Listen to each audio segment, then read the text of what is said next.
The Confession by Mary Roberts Rinehart. Chapter 1. I am not a susceptible woman. I am objective rather than subjective, and a fairly full experience of life has taught me that most of my impressions are from within out rather than the other way about. For instance, obsession at one time, a few years ago, of a shadowy figure on my right, just beyond the field of vision, was later exposed as the result of a defect in my glasses. In the same way, Maggie, my old servant, was during one entire summer haunted by church bells, and considered it a personal summons to eternity until it was shown to be in her inner ear. Yet the Benton house undeniably made me uncomfortable. Perhaps it was because it had remained unchanged for so long. The old horsehair chairs, with their shiny mahogany frames, showed by the slightly worn places in the carpet before them that they had not deviated an inch from their position for many years. The carpets that reached to the very baseboards and gave under one's feet with the yielding of heavy padding beneath, were bright under beds and wardrobes, while in the centers of the rooms they had faded into the softness of old tapestry. Maggie, I remember, on our arrival, moved a chair from the wall in the library and immediately put it back again, with a glance to see if I had observed her. "It's nice and clean, Miss Agnes," she said.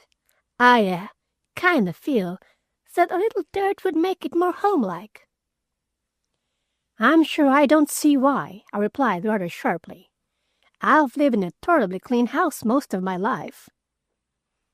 Maggie, however, was digging a heel into the padded carpet. She had chosen a sunny place for the experiment, and a small cloud of dust rose like smoke. "Germs," she said.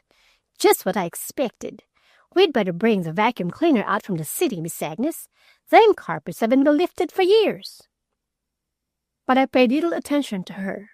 To Maggie, any particle of matter not otherwise classified is a germ, and the prospect of finding dust in that immaculate house was sufficiently thrilling to tide over the strangeness of our first few hours in it. Once a year I rent a house in the country. When my nephew and niece were children, I did it to take them out of the city during school vacations.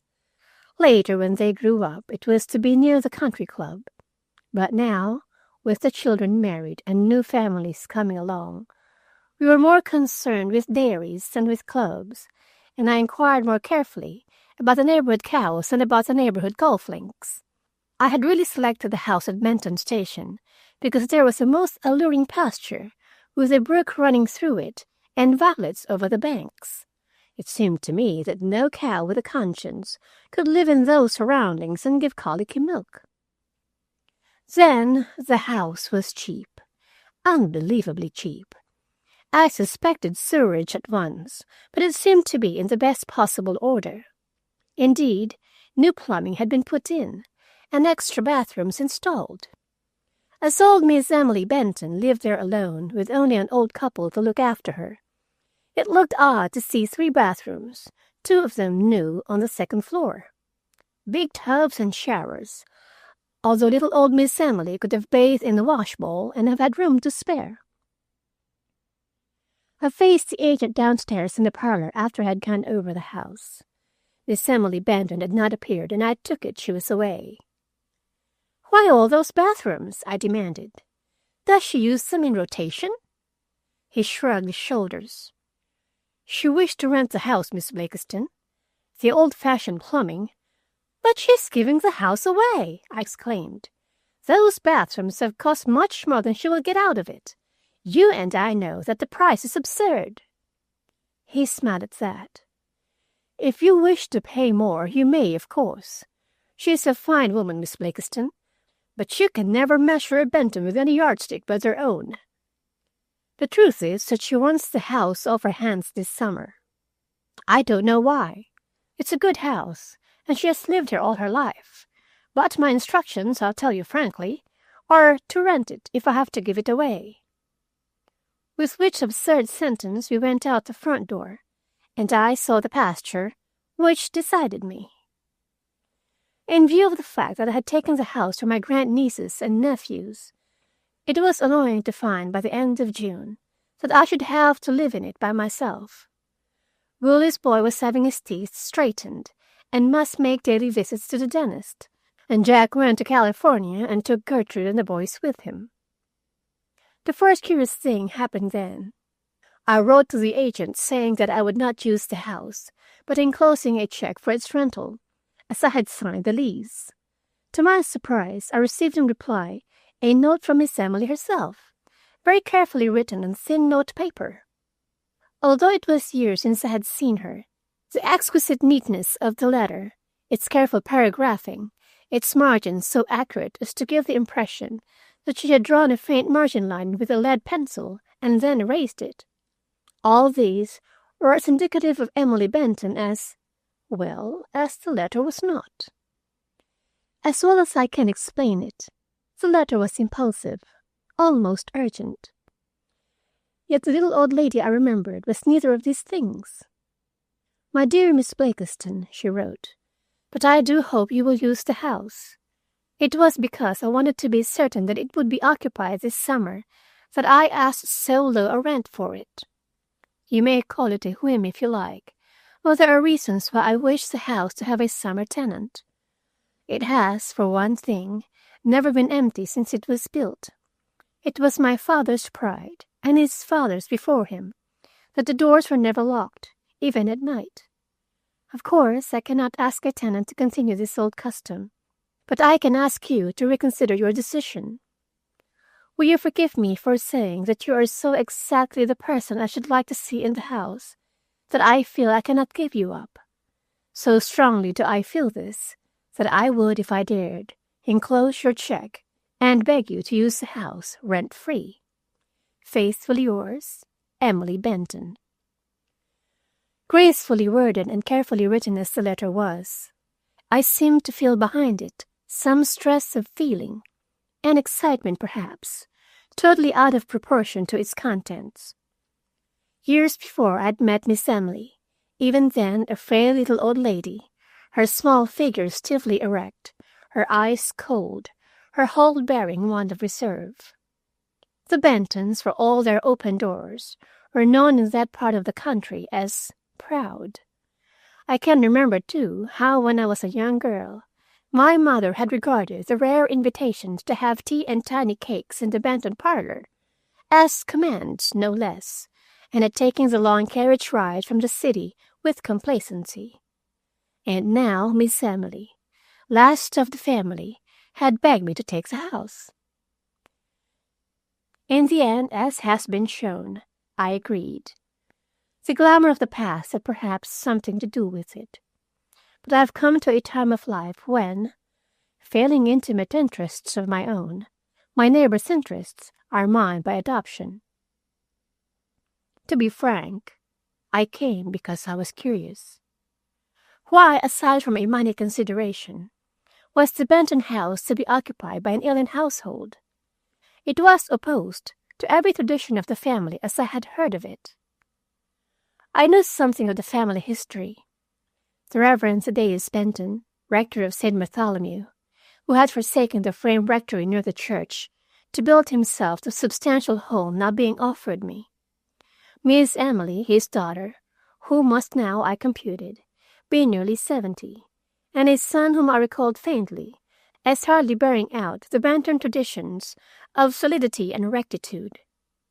The Reverend Mr. Benton, I recalled, had taken the stand that his house was his own, and having moved his family into it, had thereafter, save on great occasions, received the congregation individually or en masse in his study at the church. A patriarchal old man, benevolent yet austere, who once, according to a story I had heard in my girlhood, had horsewhipped one of his vestrymen for trifling with the affections of a young married woman in the village. There was a gap of 30 years in my knowledge of the family. I had, indeed, forgotten its very existence, when, by the chance of a newspaper advertisement, I found myself involved vitally in its affairs, playing Providence, indeed, and both fearing and hating my role. Looking back, there are a number of things that appear rather curious. Why, for instance, did Maggie, my old servant, develop such a dislike for the place? It had nothing to do with the house. She had not seen it when she first refused to go. But her reluctance was evident from the beginning. "I've just got a feeling about it, Miss Agnes," she said. "I can't explain it, any more than I can explain a cold in the head, but it's there." At first I was inclined to blame Maggie's feeling on her knowledge that the house was cheap. She knew it, as she has, I am sure, read all my letters for years. She has a distrust of a bargain. But later I came to believe that there was something more to Maggie's distrust, as though perhaps a wave of uneasiness spreading from some unknown source had engulfed her. Indeed, looking back over the 2 months I spent in the Benton house, I am inclined to go even further. If thoughts carry, as I am sure they do, then emotions carry. Fear, hope, courage, despair.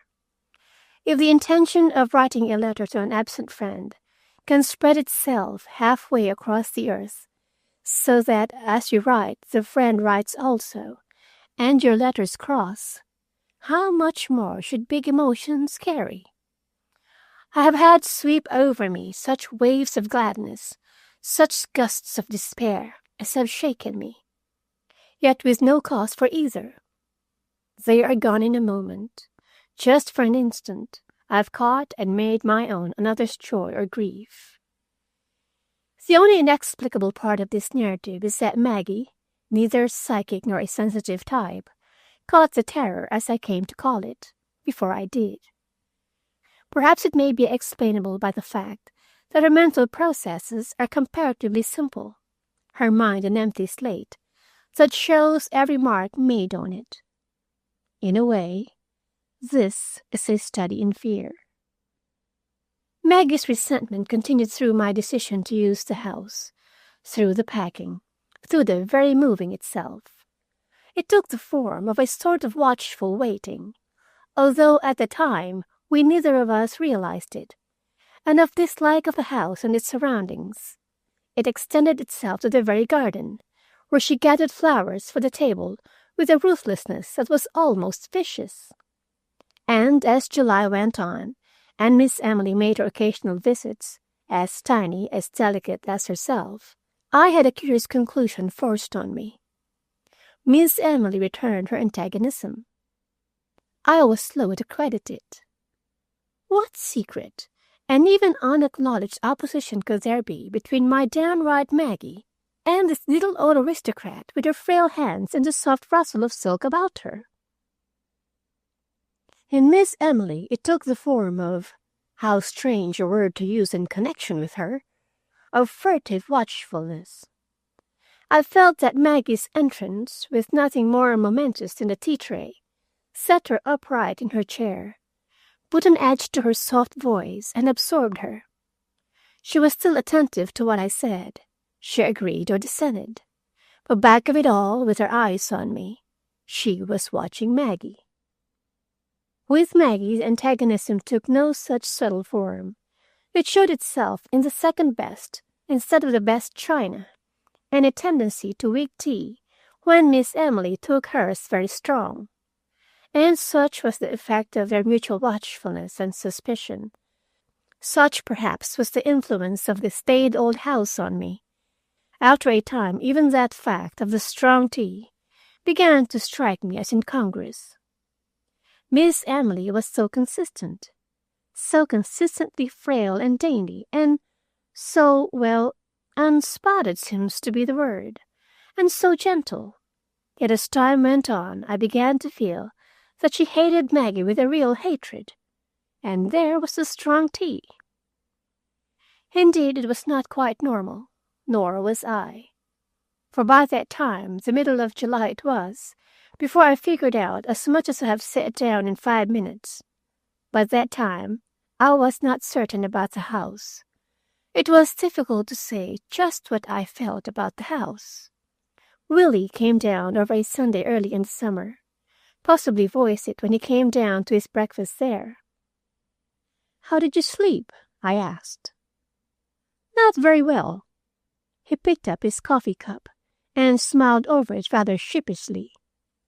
"To tell the truth, I got to thinking about things. The furniture and all that," he said vaguely. "How many people have sat in the chairs and seen themselves in the mirror and died in the bed, and so on." Maggie, who was bringing in the toast, gave a sort of low moan, which she turned into a cough.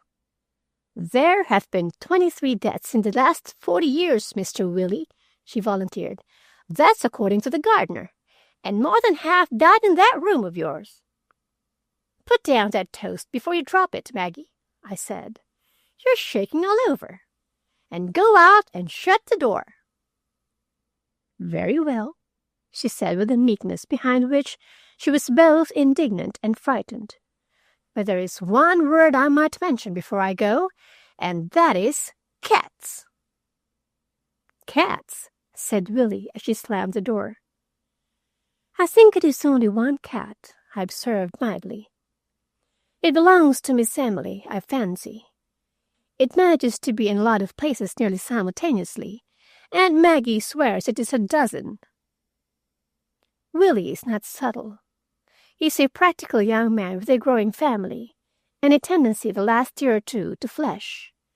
But he ate his breakfast thoughtfully. "Don't you think it's rather isolated?" he asked finally.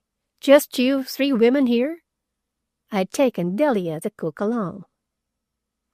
"We have a telephone," I said rather loftily. "Although—" I checked myself. Maggie, I felt sure, was listening in the pantry, and I intended to give her wild fancies no encouragement. To utter a thing is to Maggie to give it life. By the mere use of the spoken word, it ceases to be supposition and becomes fact. As a matter of fact, my uneasiness about the house resolved itself into an uneasiness about the telephone. It seems less absurd now than it did then, but I remember what Willie said about it that morning on our way to the church. "It rings at night, Willie," I said, "and when I go, there is no one there." "So do all telephones," he replied briskly. "It's their greatest weakness.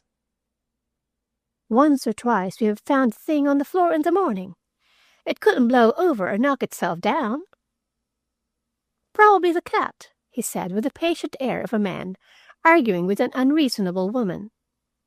Of course, he added, we were passing the churchyard then, dominated by what the village called the Benton Mausoleum. "There's a chance that those dead-and-gone Bentons resent anything as modern as a telephone. It might be interesting to see what they would do to a Victrola." "I'm going to tell you something, Willie," I said. "I'm afraid of the telephone." He was completely incredulous. I felt rather ridiculous standing there in the sunlight of that summer Sabbath and making my confession. But I did it. "I'm afraid of it," I repeated. "I'm desperately sure you will never understand, because I don't. I can hardly force myself to go to it. I hate the very back corner of the hall where it stands. I saw his expression then, and I stopped, furious with myself. Why had I said it? But more important still, why did I feel it? I had not put it into words before. I had not expected to say it then. But the moment I said it, I knew it was true. I had developed an idea fix. "I have to go downstairs at night and answer it," I added rather feebly. "It's on my nerves, I think." "I should think it is," he said with a note of wonder in his voice. "It doesn't sound like you. A telephone." But just at the church door he stopped me, a hand on my arm. "Look here," he said. "Don't you suppose it's because you're so dependent on the telephone? You know that if anything goes wrong with it, you're cut off in a way. And there's another point. You get all your news over it, good and bad." He had difficulty, I think, in finding the words he wanted. "It's It's vital, he said. So you attach too much importance to it, and it gets to be an obsession. Very likely, I assented. The whole thing is idiotic anyhow. But was it idiotic? I'm endeavoring to set things down as they seemed to me at the time, not in the light of subsequent events. For if this narrative has any interest at all, it is a psychological one. I've said that it is a study in fear, but perhaps it would be more accurate to say that it is a study of the mental reaction of crime, of its effects on different minds, more or less remotely connected with it. That my analysis of my impressions in the church that morning are not colored by subsequent events is proved by the fact that under cover of that date, July 16th, I made the following entry. Why do Maggie and Miss Benton distrust each other? I realized it even then, although I did not consider it serious, as is evidenced by the fact that I follow it with a recipe for fruit gelatin copied from the newspaper. It was a calm and sunny Sunday morning. The church windows were wide open, and a butterfly came in and set the choir boys to giggling. At the end of my pew, a stained glass window to Carla Benton, the name came like an echo from the forgotten past, sent a shower of colored light over Willie, turned my blue silk to most unspinsterly hues, and threw a sort of summer radiance over Miss Emily herself, in the seat ahead. She sat quite alone, impeccably neat, even to her profile. She was so orderly, so well balanced. One stitch of her hand-sewed organdy collar was so clearly identical with every other. Her very seams, if you can understand it, ran so exactly where they should, that she set me to pulling myself straight. I'm rather casual as to seams. After a time, I began to have a curious feeling about her. Her head was toward the rector, standing in a sort of white nimbus of sunlight, but I felt that Miss Emily's entire attention was on our pew, immediately behind her. I find I cannot put it into words, unless it was that her back settled into more rigid lines. I glanced along the pew. Willie's face wore a calm and slightly somnolent expression. But Maggie, in her far end, she is very high church and always attends. Maggie's eyes were glued almost fiercely to Miss Emily's back. And just then Miss Emily herself stirred, glanced up at the window, and turning slightly, returned Maggie's glance with one almost as malevolent. I have hesitated over that word. It seems strong now, but at the time it was the one that came into my mind. When it was over, it was hard to believe that it had happened. And even now, with everything else clear, I do not pretend to explain Maggie's attitude. She knew in some strange way, but she did not know that she knew, which sounds like nonsense, and is as near as I can come to getting it down in words. Rudy left that night, the 16th, and we settled down to quiet days and, for a time, to undisturbed nights. But on the following Wednesday, by my journal, the telephone commenced to bother me again. Generally speaking, it rang rather early, between 11 o'clock and midnight, but on the following Saturday, I found I have recorded the hour as 2 a.m. In every instance, the experience was identical. The telephone never rang the second time. When I went downstairs to answer it, it did not always go. There was the buzzing of the wire, and there was nothing else. It was on the 24th that I had the telephone inspected and reported in normal condition, and it is possibly significant that for 3 days afterward, my record shows not a single disturbance. But I do not regard the strange calls over the telephone as so important as my attitude to them. The plain truth is that my fear of the calls extended itself in a few days to cover the instrument, and more than that, to the part of the house it stood in. Maggie never had this, nor did she recognize it in me. Her fear was a perfectly simple, although uncomfortable one, centering around the bedrooms, where in each bed she nightly saw dead and gone Bentons laid out in all the decorum of the best linen.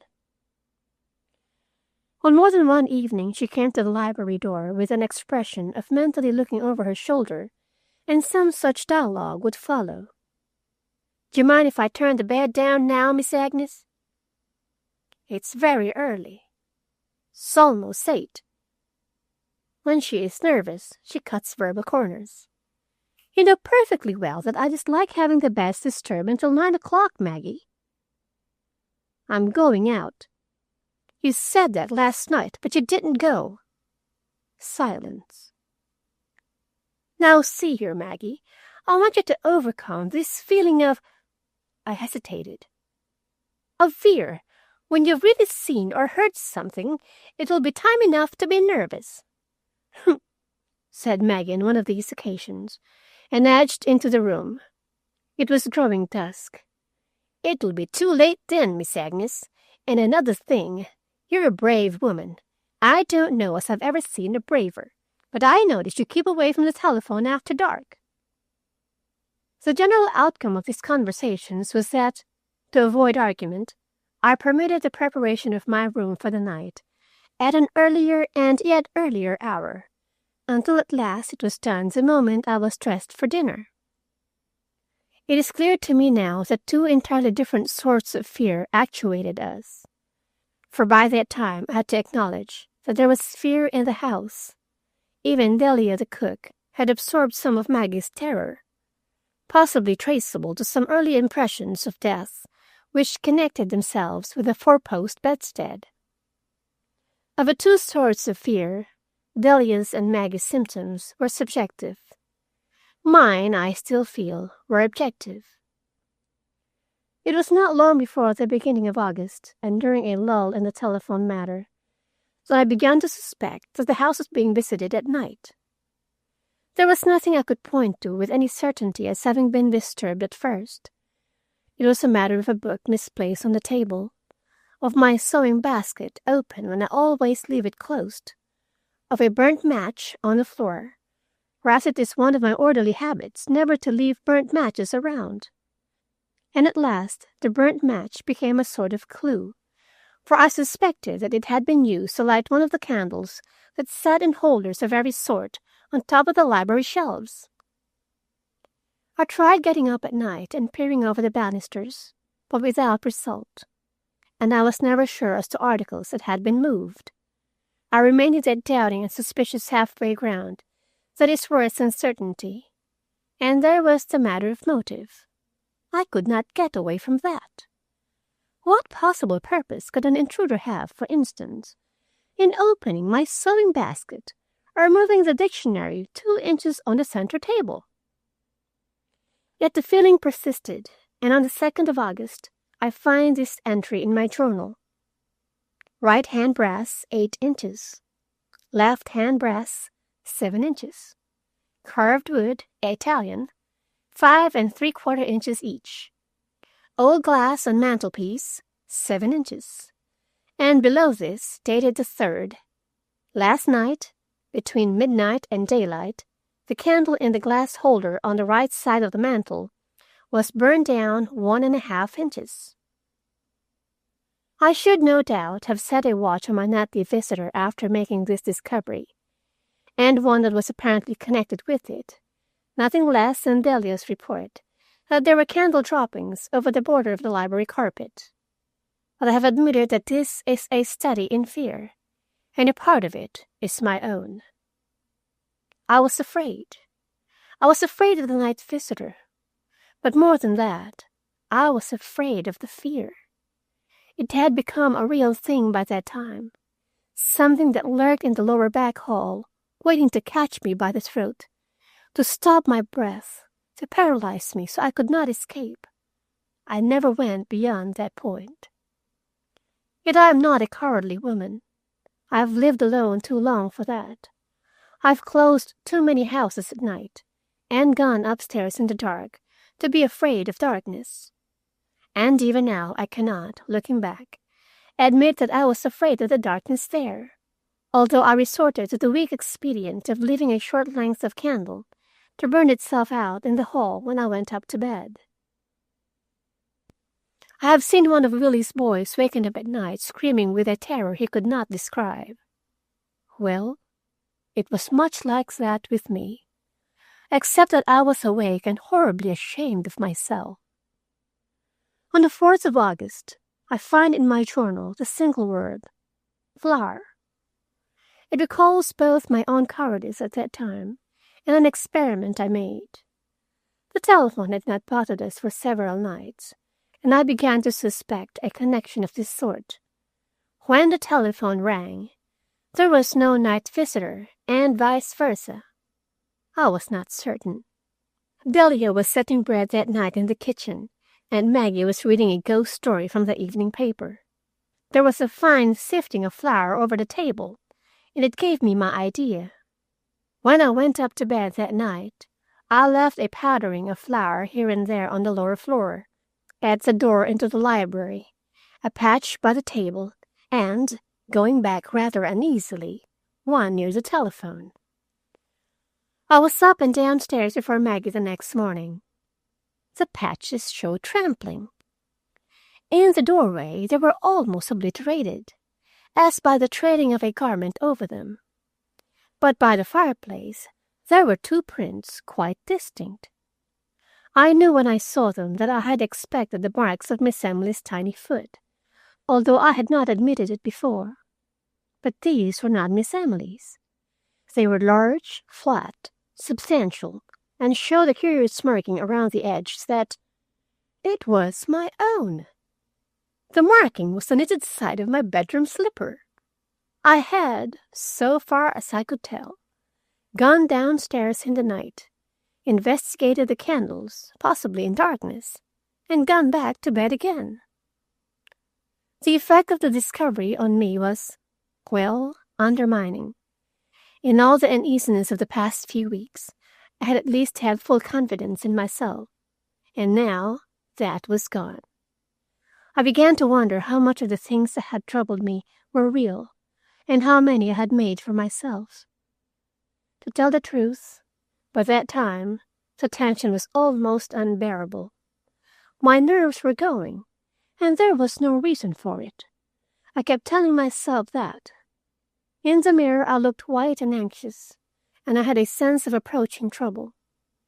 I caught Maggie watching me too, and on the 7th I found in my journal the words, "Insanity is often only a formless terror."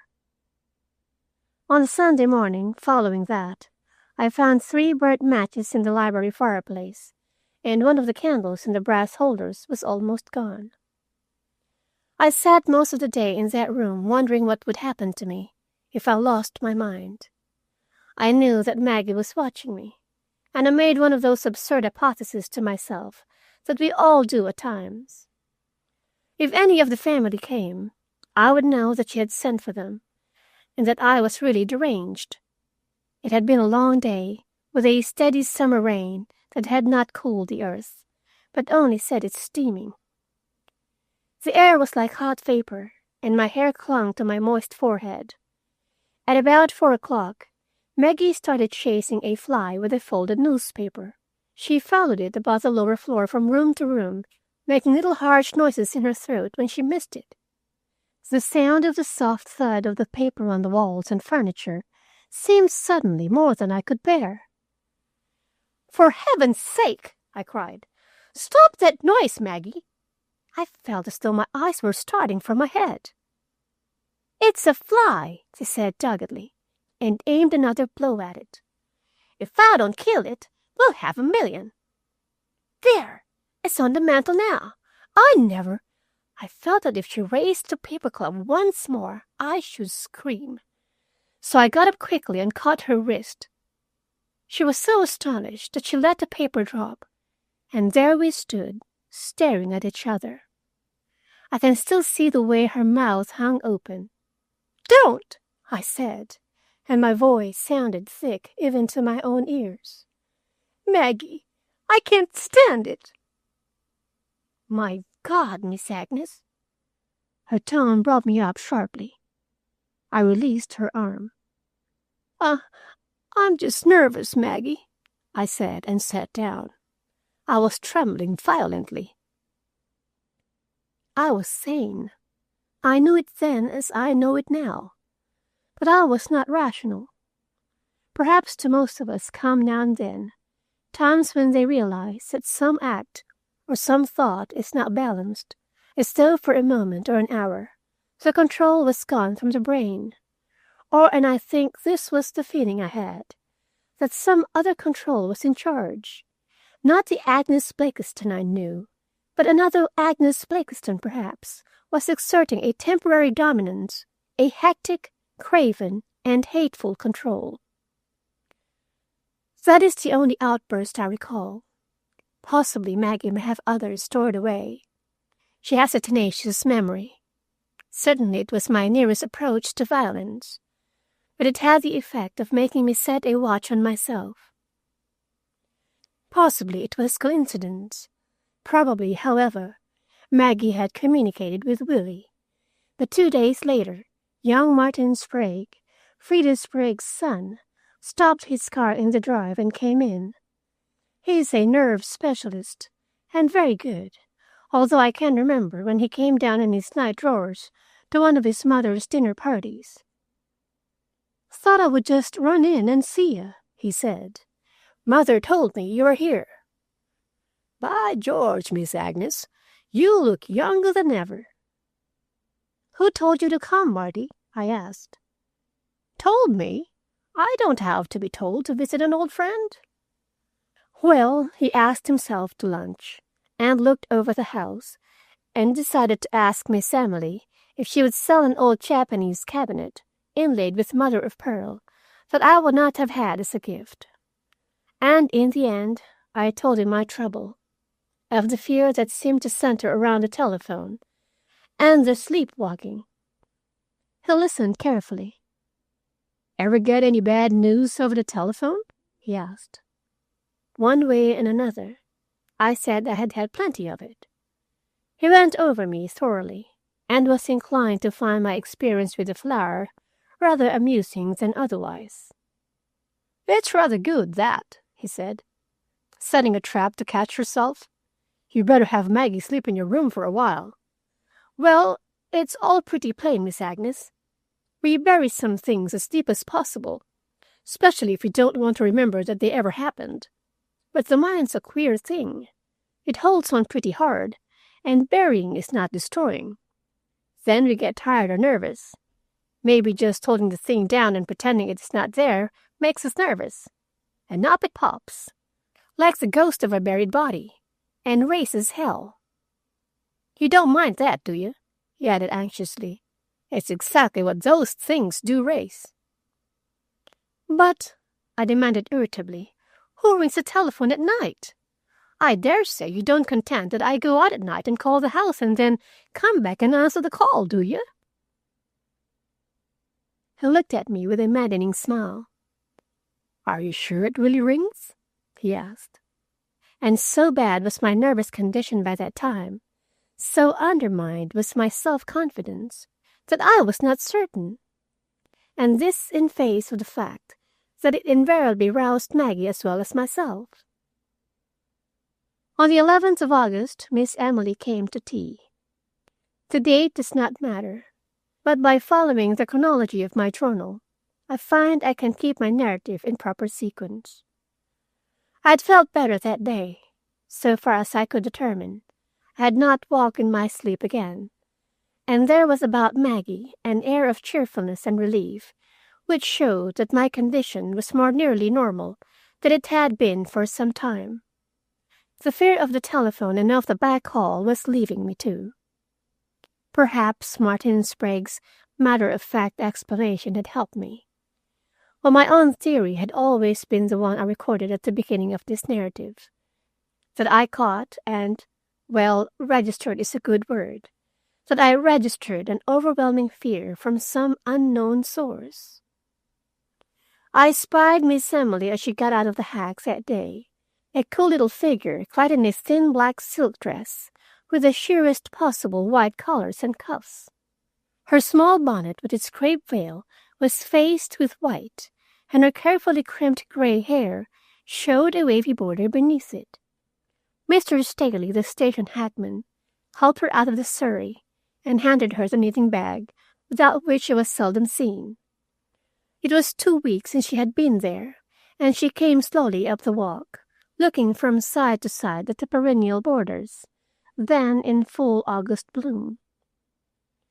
She smiled when she saw me in the doorway, and said with a little anxious pucker between her eyes that was so childish, "Don't you think peonies are better cut down at this time of year?"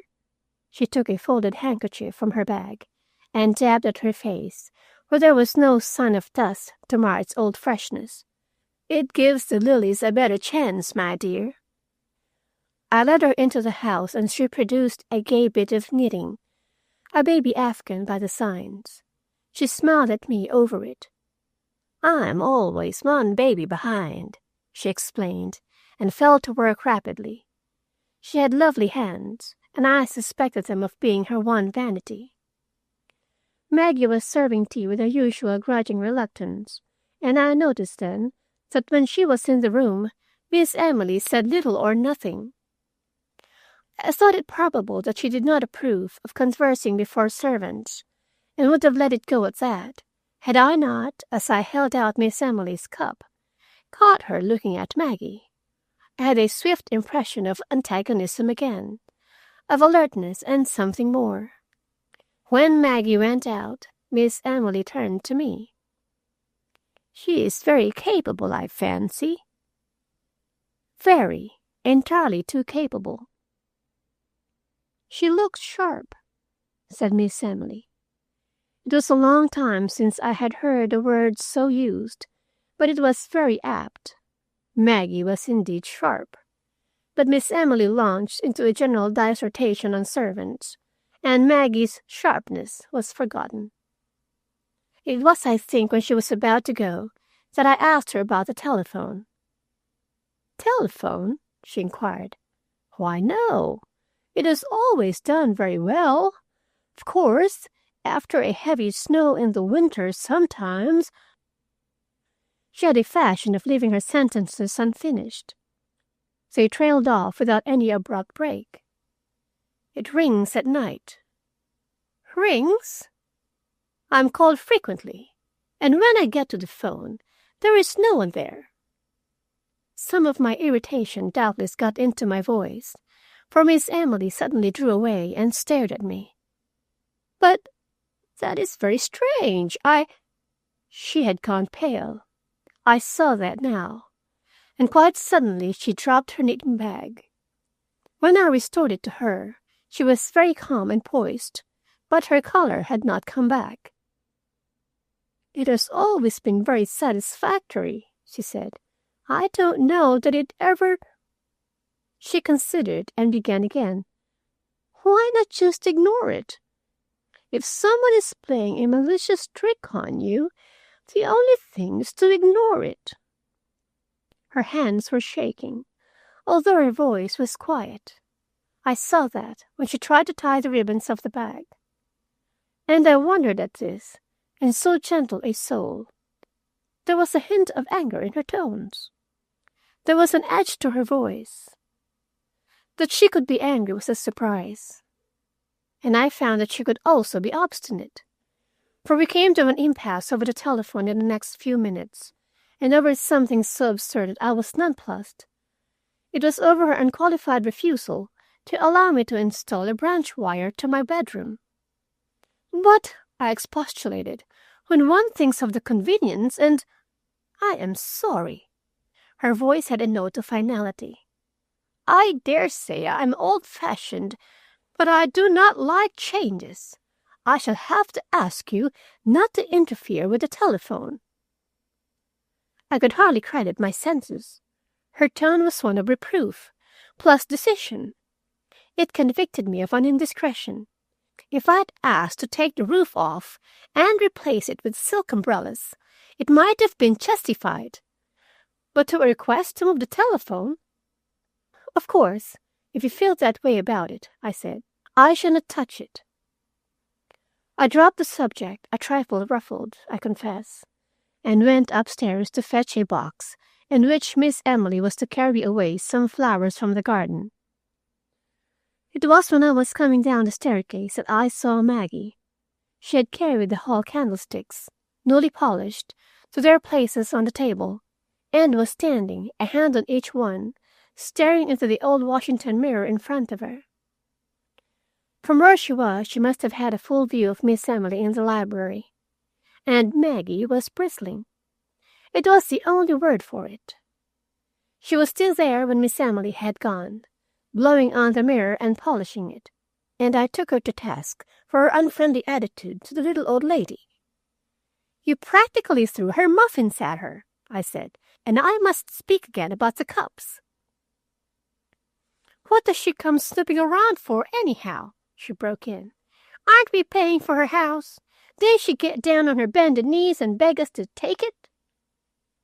"Is that any reason why we should be uncivil?"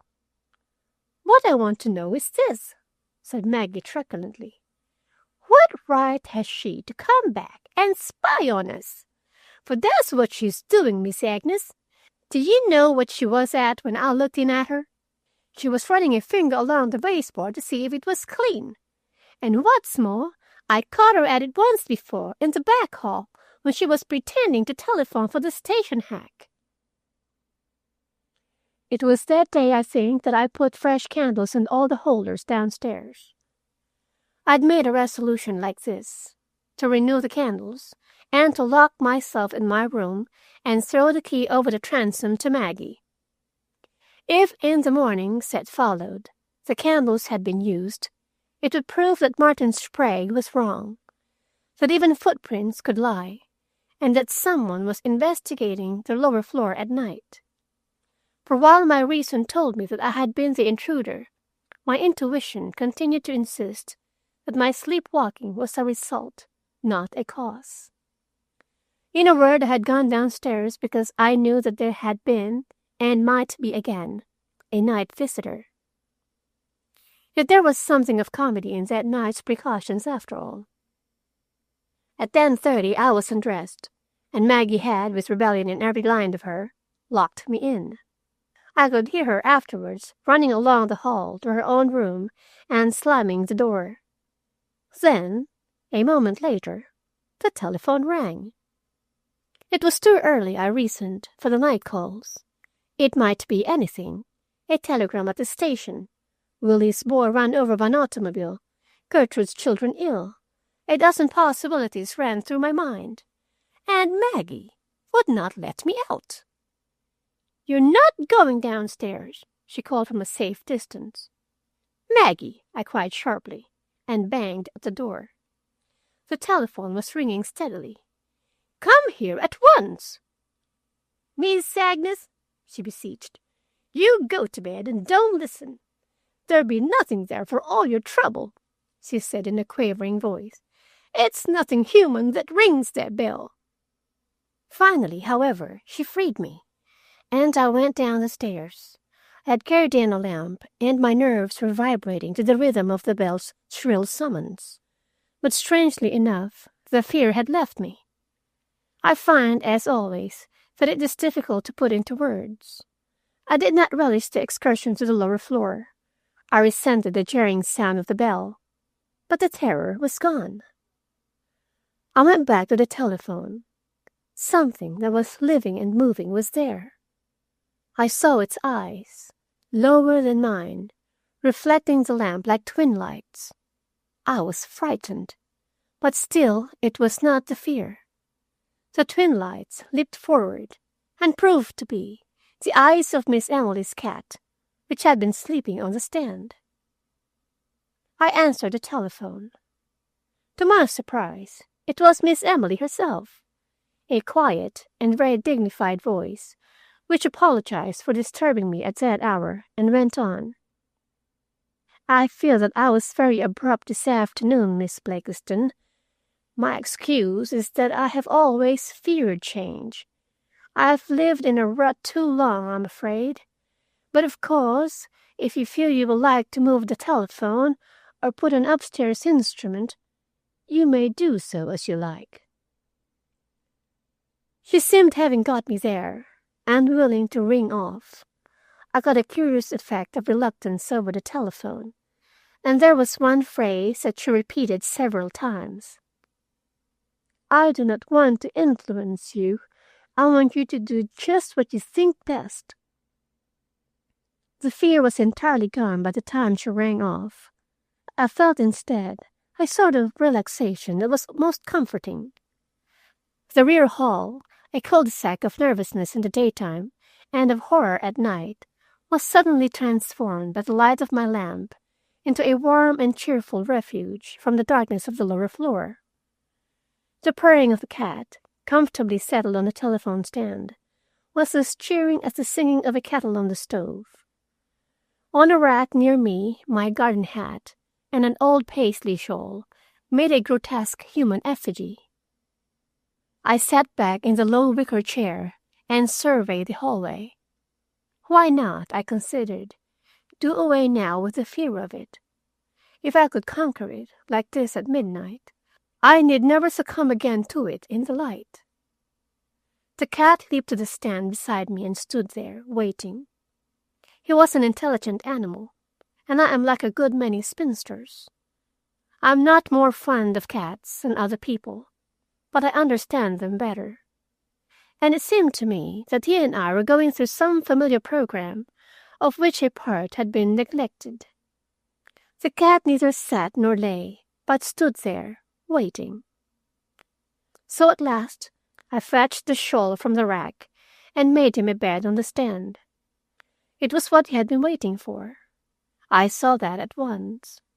He walked onto it, turned around once, lay down, and closed his eyes. I took up my vigil. I had been the victim of a fear I was determined to conquer. The house was quiet. Maggie had retired, shriveled, to bed. The cat slept on a shawl. And then I felt the fear returning. It welled up through my tranquillity like a flood and swept me with it. I wanted to shriek. I was afraid to shriek. I longed to escape. I dared not move. There had been no sound, no motion. Things were as they had been. It may have been 1 minute or 5 that I sat there. I do not know. I only know that I sat with fixed eyes, not even blinking, for fear of even for a second shutting out the sane and visible world about me. A sense of deadness commenced in my hands and worked up my arms. My chest seemed flattened. Then the telephone bell rang. The cat leaped to its feet. Somehow I reached forward and took down the receiver. "Who is it?" I cried in a voice that was thin, I knew, and unnatural. The telephone is not a perfect medium. It loses much that we wish to register, but also it registers much that we may wish to lose. Therefore, when I say that I distinctly heard a gasp, followed by heavy, difficult breathing over the telephone, I must beg for credence. It is true. Someone at the other end of the line was struggling for breath. Then there was complete silence. I realized after a moment that the circuit had been stealthily cut, and that my conviction was verified by Central's demand a moment later of what number I wanted. I was at first unable to answer her. When I did speak, my voice was shaken. "What number, please?" she repeated in a bored tone. There is nothing in all the world so bored as the voice of a small-town telephone operator. "You called," I said. "Beg your pardon. Must have been a mistake," she replied glibly and cut me off. Chapter 2. It may be said, and with truth, that so far I have recorded little but subjective terror, possibly easily explained by my occupancy of an isolated house, plus a few unimportant incidents capable of various interpretations. But the fear was, and is today as I look back, a real thing, as real and as difficult to describe as a chill, for instance. A severe mental chill it was indeed. I went upstairs finally to a restless night, and rose early, after only an hour or so of sleep. One thing I was determined on, to find out, if possible, the connection between the terror and the telephone. I breakfasted early and was dressing to go to the village, and I had a visitor, no other than Miss Emily herself. She looked fluttered and perturbed at the unceremonious hour of her visit.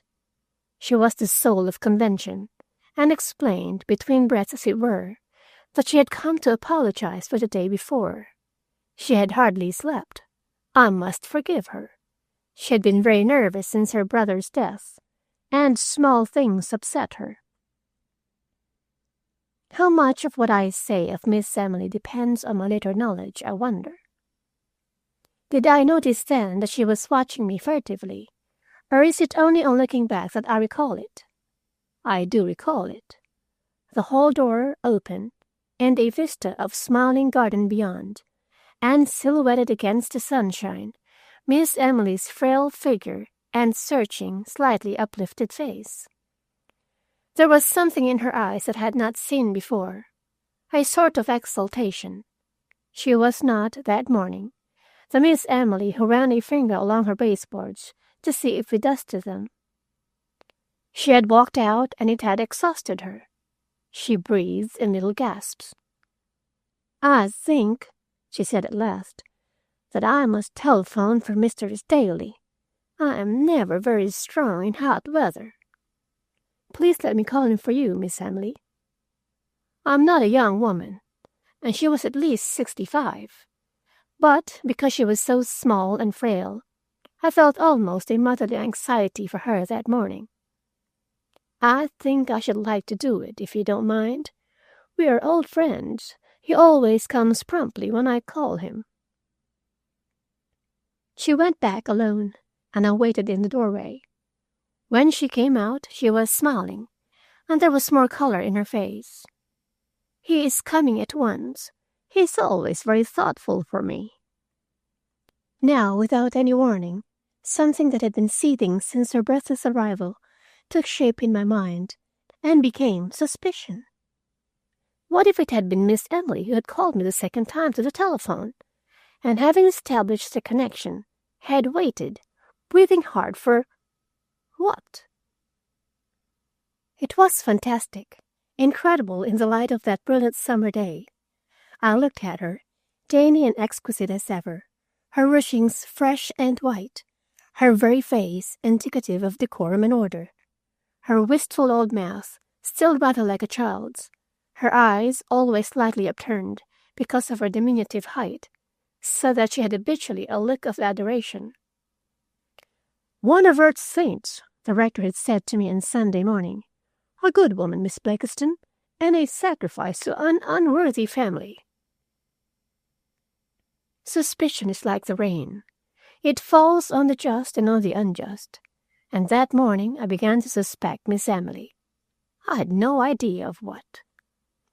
On my mentioning an errand in the village, she promptly offered to take me with her in the Staley hack. She had completely altered in manner. The strain was gone. In her soft, low voice, as we made our way to the road, she told me the stories of some of the garden flowers. "The climbing rose over the arch, my dear," she said, "my mother brought from England on her wedding journey. People have taken cuttings from it again and again, but the cuttings never thrive. A bad winter and they are gone. But this one has lived. Of course, now and then it freezes down." She chattered on, and my suspicions grew more and more shadowy. They would have gone, I think, had not Maggie called me back with a grocery list. "A sack of flour," she said, "and some green vegetables, and, Miss Agnes, that woman was down on her knees beside the telephone, and bluing for the laundry, and I guess that's all." The telephone. It was always the telephone. We drove on down the lane, eyed somnolently by spotted cows and incurious sheep, and all the way Miss Emily talked. She was almost garrulous. She asked the hackman about his family, and stopped the vehicle to pick up a peddler, overburdened with his pack. I watched her with amazement. Evidently, this was Mr. Staley's Miss Emily, but it was not mine. But I saw mine too that morning. It was when I asked the hackman to put me down at the little telephone building. I thought she put her hand to her throat, although the next moment she was only adjusting the ruching at her neck. You have decided to have the second telephone put in, then?" I hesitated. She so obviously did not want it installed. And was I to submit meekly to the fear again, without another effort to vanquish it?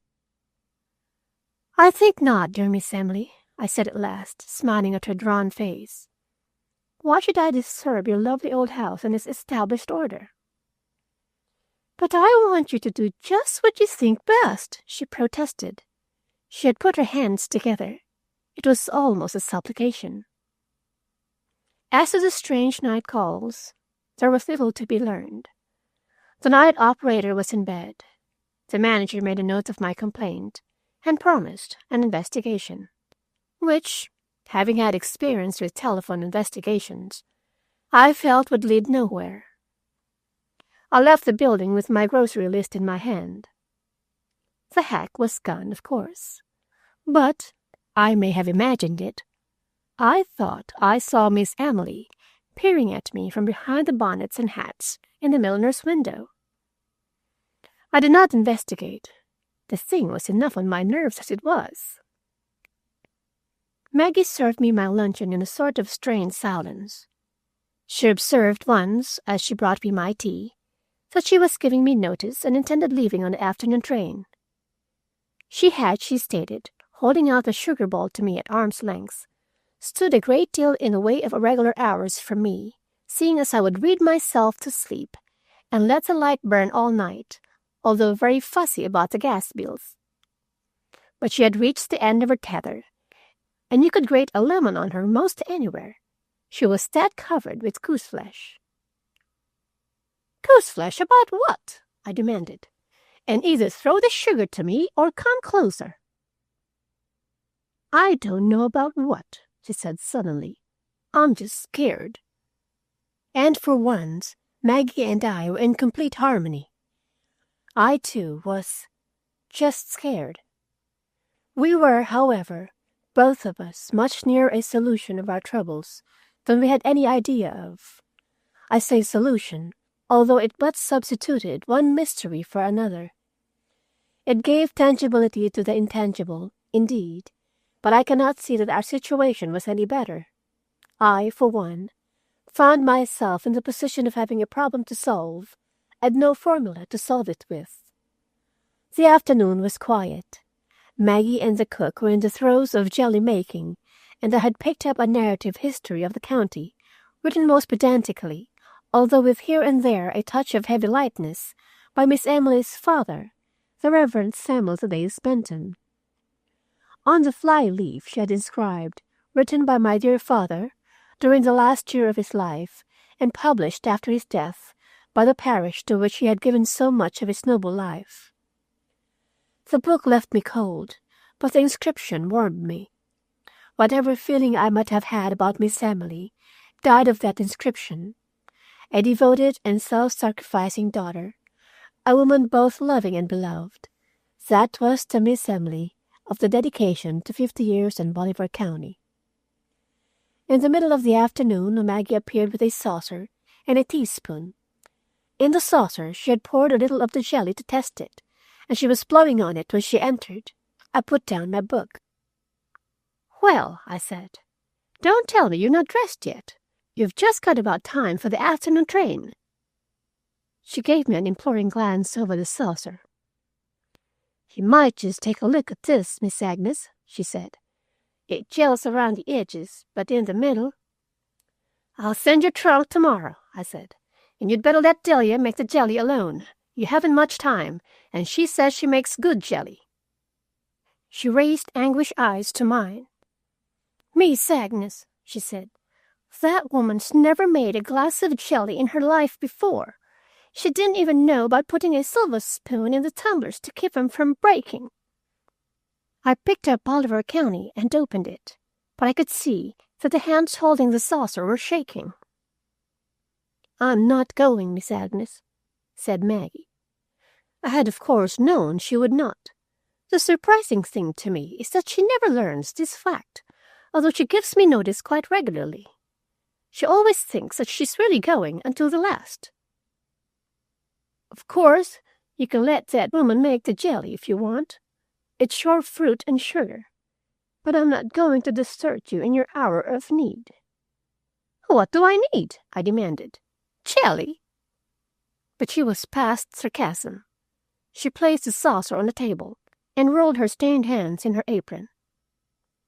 "That woman," she said, "what was she doing under the telephone stand?" She almost immediately burst into tears, and it was some time before I caught what she feared, for she was more concrete than I, and she knew now what she was afraid of. It was either a bomb or a fire. "Mark my words, Miss Agnes," she said.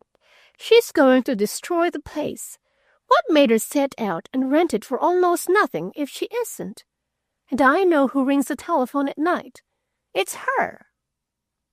"What on earth for?" I demanded, as ungrammatical and hardly less uneasy than Maggie. "She wakes us up so we can get out in time. She's a preacher's daughter. More than likely she draws the line at bloodshed. That's one reason. Maybe there's another. What if by pressing a button somewhere and ringing that bell, it sets off a bomb somewhere?" "It never has," I observed dryly. But however absurd Maggie's logic might be, she was firm in her major premise. Miss Emily had been on her hands and knees by the telephone stand, and had, on seeing Maggie, observed that she had dropped the money for the hackman out of her glove. "Which I don't believe. Her gloves were on the stand. If you'll come back, Miss Agnes, I'll show you how she was." We made rather an absurd procession, Maggie leading with the saucer, I following, and the cat, appearing from nowhere as usual, bringing up the rear. Maggie placed the jelly on the stand and dropped on her hands and knees, crawling under the stand, a confused huddle of gingham apron, jelly stains, and suspicion. "She had her head down like this," she said in rather a smothered voice. "I'm her and you're me, and I says, if it's rolled off somewhere, I'll find it next time I sweep and give it back to you. Well, what do you think of that? Here it is." My attention had by this time been caught by the jelly, now unmistakably solidifying in the center. I moved to the kitchen door to tell Delia to take it off the fire. When I returned, Maggie was digging under the telephone battery box with a hairpin and muttering to herself. "Darnation," she said. "It's gone under." "If you do get it," I reminded her, "it belongs to Miss Emily." There's a curious strain of cupidity in Maggie. I've never been able to understand it. With her own money, she is as free as air, but let her see a chance for a legitimate gain, of finding a penny on the street, of not paying her fare on the cars, of passing a bad quarter, and she is filled with an unholy joy. And so today. The jelly was forgotten. Terror was gone. All that existed for Maggie was a 25-cent piece under a battery box. Suddenly she wailed. "It's gone, Miss Agnes. It's clear under." "Good heavens, Maggie, what difference does it make?" "Do you mind if I got the ice pick and unscrewed the box?" My menage is always notoriously short of tools. I forbade it at once and ordered her back to the kitchen, and after a final squint along the carpet, head flat, she dragged herself out and to her feet. "I'll get the jelly off," she said, "and then maybe a hatpin'll reach it. I can see the edge of it." A loud crack from the kitchen announced that the cook had forgotten the silver spoon, and took Maggie off on a jump. I went back to the library and Bolivar County, and I must confess, to a nap in my chair. I was roused by the feeling that someone was staring at me. My eyes focused first on the ice pick, and then, as I slowly raised them, on Maggie's face, set in hard and uncompromising lines. "I'd thank you to come with me," she said stiffly. "Come where?" "To the telephone." I groaned inwardly, but because submission to Maggie's tyranny has become a firm habit with me, I rose. I saw then that she held a dingy quarter in one hand. Without a word, she turned and stalked ahead of me into the hall. It is curious, looking back and remembering, that she had then no knowledge of the significance of things, to remember how hard and inexorable her back was. Viewed through the light of what followed, I've never been able to visualize Maggie moving down the hall. It has always been a menacing figure, rather shadowy than real, and the hall itself takes on grotesque proportions, becomes inordinately long, an infinity of hall, fading away into time and distance. Yet it was only a moment, of course, until I stood by the telephone. Maggie had been at work. The wooden box which covered the battery jars had been removed, and lay on its side. The battery jars were uncovered, giving an effect of mystery unveiled, a sort of shamelessness, of destroyed illusion. Maggie pointed. "There's a paper under one of the jars," she said. "I haven't touched it, but I know well enough what it is." I've not questioned Maggie on this point, but I am convinced that she had expected to find a sort of final summons, of Death's visiting card, for one or the other of us. The paper was there, a small folded scrap, partially concealed under a jar. "The imprints was there too," Maggie said noncommittally. The box had accumulated the flocculent floating particles of months, possibly years, lint from the hall carpet, giving it a reddish tinge. And in this light an evanescent deposit, fluttered by a breath, fingers had moved, searched, and I am tempted to say groped, although the word seems absurd for anything so small. The imprint of Maggie's coin and of her attempts at salvage were at the edge and quite distinct from the others. I lifted the jar and picked up the paper. It was folded and refolded until it was not much larger than a thumbnail, a rather stiff paper crossed with faint blue lines. I am not sure that I would have opened it. It had been so plainly in hiding, and was so obviously not my affair. Had not Maggie suddenly gasped and implored me not to look at it, I immediately determined to examine it. Yet, after I had read it twice, it had hardly made an impression on my mind. There are some things so incredible that the brain automatically rejects them. I looked at the paper. I read it with my eyes, but I did not grasp it. It was not note paper. It was apparently torn from a tablet of glazed and ruled paper. Just such paper, for instance, as Maggie soaks in brandy and places on top of her jelly before tying it up. It had been raggedly torn. The scrap was the full width of the sheet, but only 3 inches or so deep. It was undated, and this is what it said. To whom it may concern, on the 30th day of May, 1911, I killed a woman here in this house. I hope you will not find this until I am dead. Signed, Emily Benton. Maggie had read the confession over my shoulder, and I felt her body grow rigid. As for myself, my first sensation was one of acute discomfort, that we should have exposed the confession to the light of day. Neither one of us, I am sure, had really grasped it. Maggie put a trembling hand on my arm. "The brass of her," she said, in a thin, terrified voice, "and sitting in church like the rest of us. Oh, my God, Miss Agnes, put it back." I whirled on her in a fury that was almost an outlet for my own shock. "Once and for all, Maggie," I said, I'll ask you to wait until you are spoken to. And if I hear that you have so much as mentioned this piece of paper, out you go and never come back." But she was beyond apprehension. She was literal, too. She saw, not Miss Emily, unbelievably associated with a crime, but the crime itself. "Who do you suppose it was, Miss Agnes?" "I don't believe it at all. Someone has placed it there to hurt Miss Emily." "It's her writing," said Maggie doggedly. After a time I got rid of her and sat down to think in the library. Rather, I sat down to reason with myself. For every atom of my brain was clamoring that this thing was true, that my little Miss Emily, exquisite and fine as she was, had done the thing she claimed to have done. It was her own writing, thin, faintly shaded, as neat and as erect as herself. But even that I would not accept until I had compared it with such bits of hers as I possessed. The note begging me to take the house, the inscription on the fly-leaf of 50 years in Bolivar County. And here was something I could not quite understand.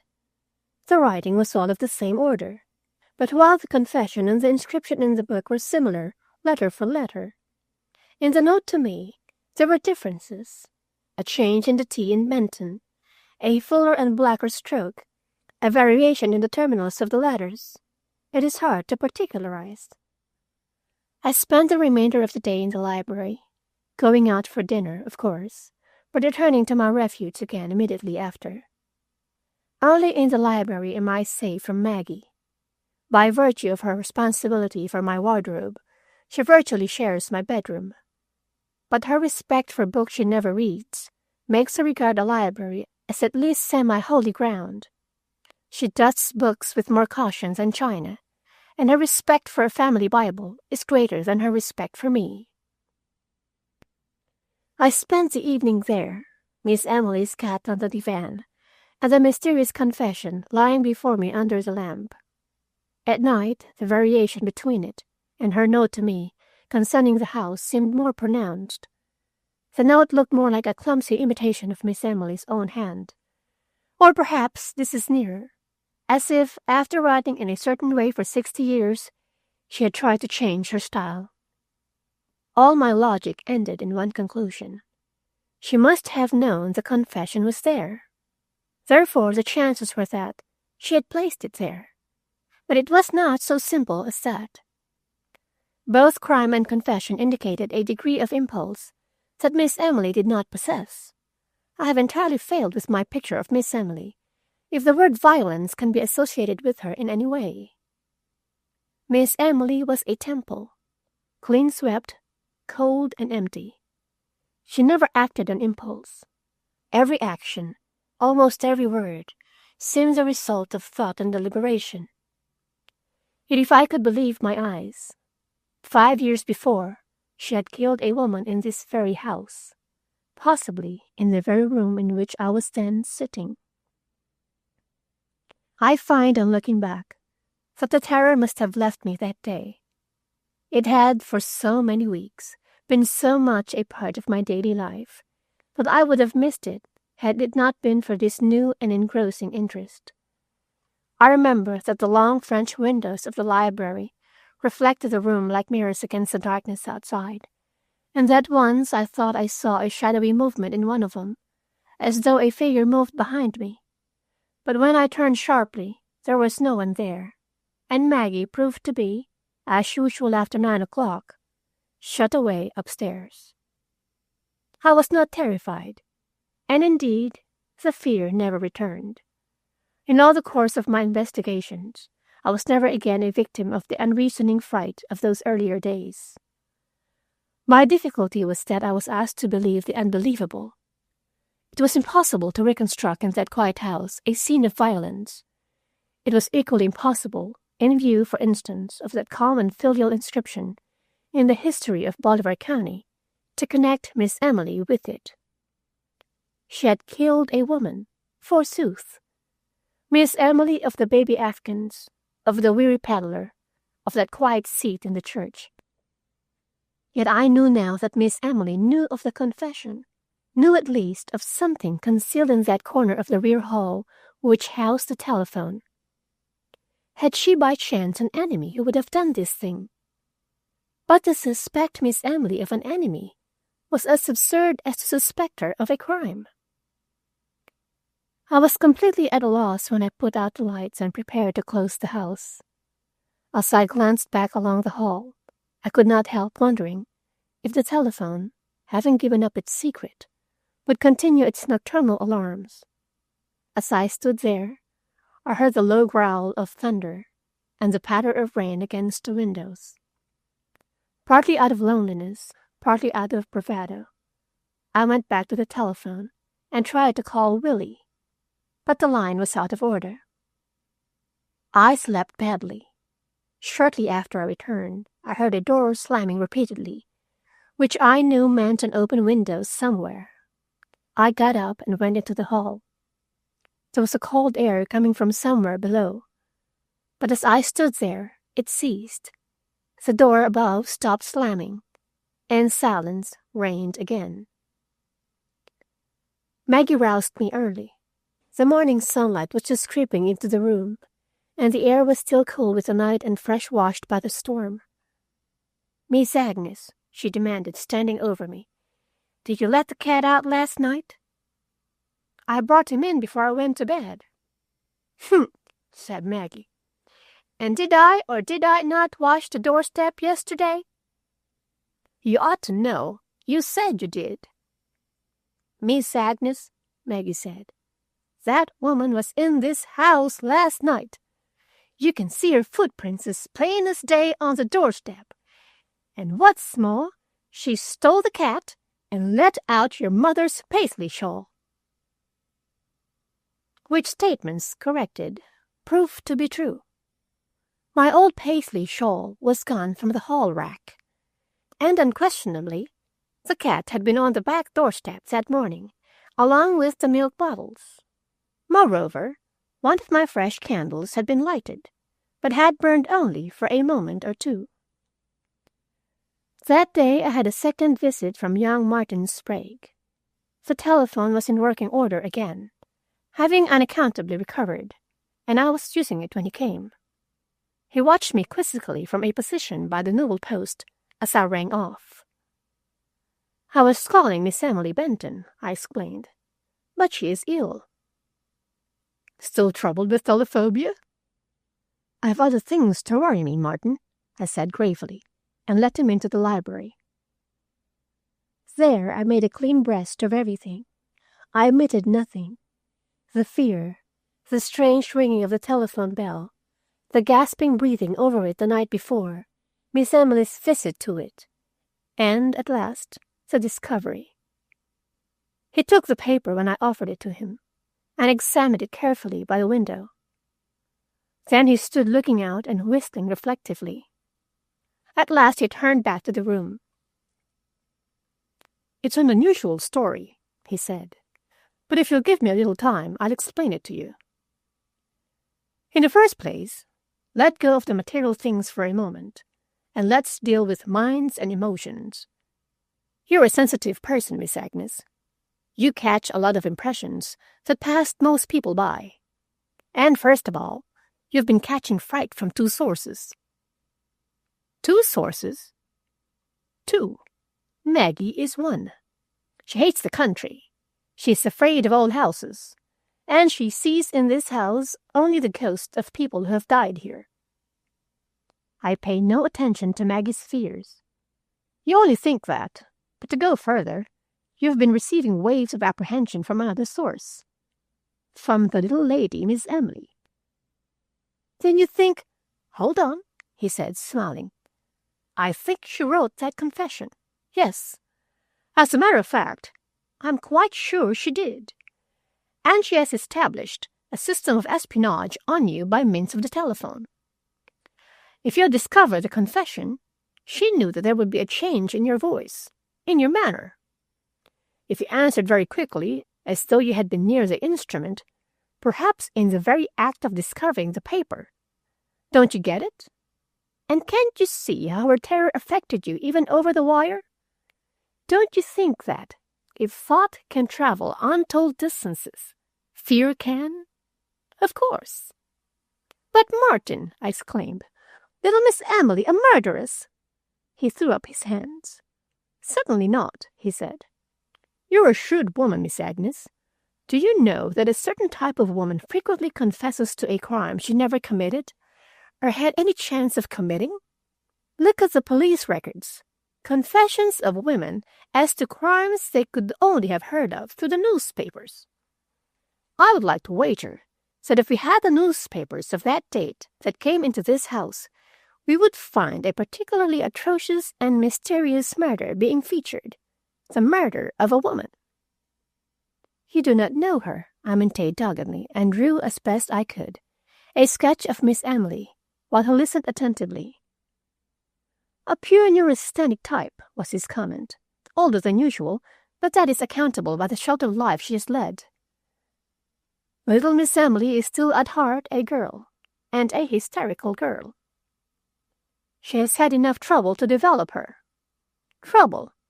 Has she ever had a genuine emotion? Look at this house. She nursed an old father in it, a bedridden mother, a paretic brother, when she should have been having children. Don't you see it, Miss Agnes? All her emotions have had to be mental. Feeling them outside, she provided them for herself. This, he tapped the paper in his hand, this is one. I had heard of people confessing to crimes they had never committed, and at the time, Martin Sprague at least partly convinced me. He was so sure of himself, and when, that afternoon, he telephoned me from the city to say that he was mailing me some old newspapers, I knew quite well what he had found. I've thought of something else, Miss Agnes, he said. If you look it up, you will probably find that the little lady had had either a shock some time before that, or a long pull of nursing. Something, anyhow, to set her nervous system to going in the wrong direction. Late that afternoon, as it happened, I was enabled to learn something of this from a visiting neighbor, and once again I was forced to acknowledge that he might be right. The neighbors had not been over-cordial. I had gathered, from the first impression, that the members of the Reverend Samuel Thaddeus Benton's congregation did not fancy an interloper among the sacred relics of the historian of Bolivar County. And I had a corroboration of that impression from our visitor of that afternoon, a Mrs. Graves. "I've been slow in coming, Miss Blakiston," she said, seating herself primly. "I don't suppose you can understand, but this has always been the Benton place, and it seems strange to us to see new faces here." I replied with some asperity that I had not been anxious to take the house, but that Miss Emily had been so insistent that I had finally done so. It seemed to me that she flashed a quick glance at me. "She's quite the most loved person in the valley," she said, "and she loves the place. I cannot imagine why she rented the house. She is far from comfortable where she is." After a time, I gathered that she suspected financial stringency as the cause, and I tried to set her mind at rest. "It cannot be money," I said. "The rent is absurdly low." The agent wished her to ask more, but she refused. She sat silent for a time, pulling at the fingers of her white silk gloves, and when she spoke again it was of the garden. But before she left, she returned to Miss Emily. "She has had a hard life in a way," she said. "It is only 5 years since she buried her brother, and her father not long before that. She has broken a great deal since then. Not that the brother—" I understand he was a great care. Mrs. Graves looked about the room, its shelves piled high with the ecclesiastical library of the late clergyman. "It is not only that," she said. "When he was— all right, he was an atheist. Imagine, in this house! He had the most terrible books, Miss Blakiston. And of course, when a man believes there is no hereafter, he is apt to lead a wicked life. There is nothing to hold him back." Her mind was on Miss Emily and her problems. She moved abstractedly toward the door. "In this very hall," she said, "I helped Miss Emily pack all the books into a box, and we sent for Mr. Staley, the hackman of the station, you know, and he dumped the whole thing into the river. We went away with him, and how she cheered up when it was done!"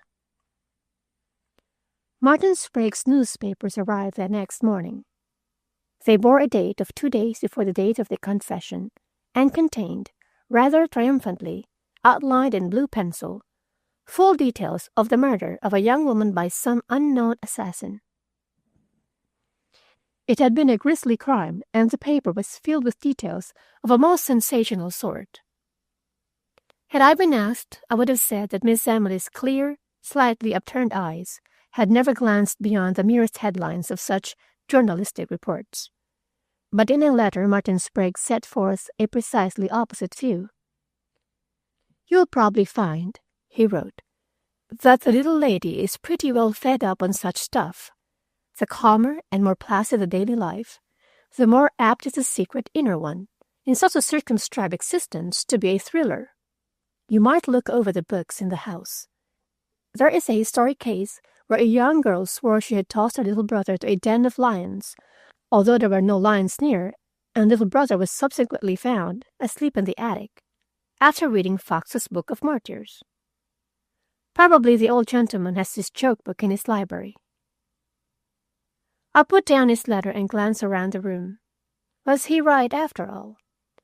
Did women, rational, truthful, devout women, ever act in this strange manner? And if it was true, was it not in its own way as mysterious as everything else? I was, for a time that day, strongly influenced by Martin Sprague's conviction.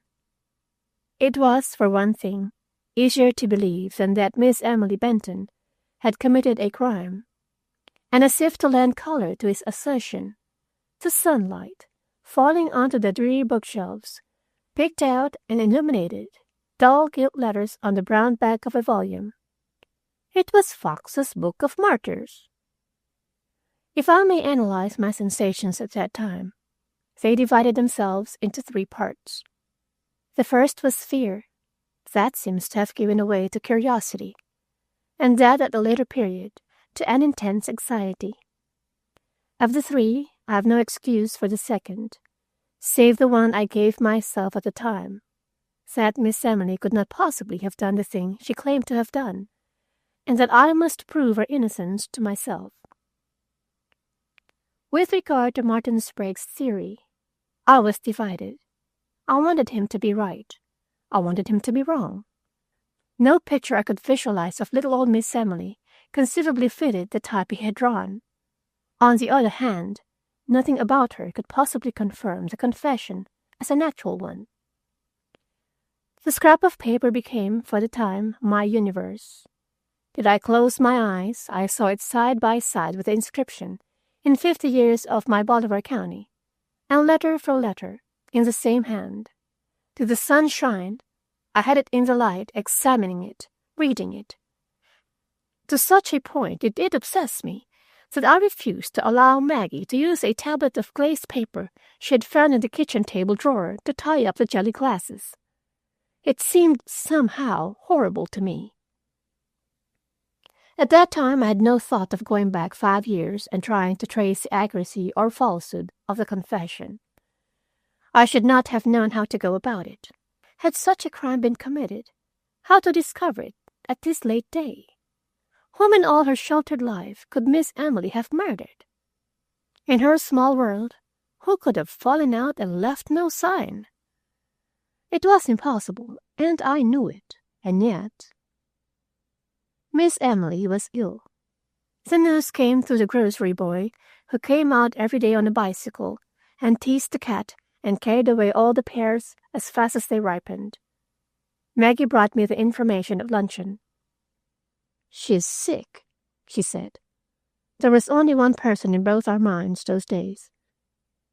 "Do you mean really ill, or only—" "The boy says she's breaking up. If you ask me, she caught cold the night she broke in here and took your Paisley shawl. And if you ask my advice, Miss Agnes, you'll get it back again before the heirs step in and claim it." They don't make them shawls nowadays, and she's as like as not to will it to somebody if you don't go after it." "Maggie," I said quietly, "how do you know that she has that shawl?" "How did I know that the paper was in the telephone box?" she countered. And indeed, by that time, Maggie had convinced herself that she had known all along there was something in the telephone battery box. "I have a sort of second sight, Miss Agnes," she added, and with a shrewdness I found later was partially correct. "She was snooping around to see if you'd found that paper, and it came on to rain, so she took the shawl. I should say," said Maggie, lowering her voice, "that as like as not she's been in this house every night since we came." Late that afternoon I cut some of the roses from the arch for Miss Emily, and wrapping them against the sun, carried them to the village.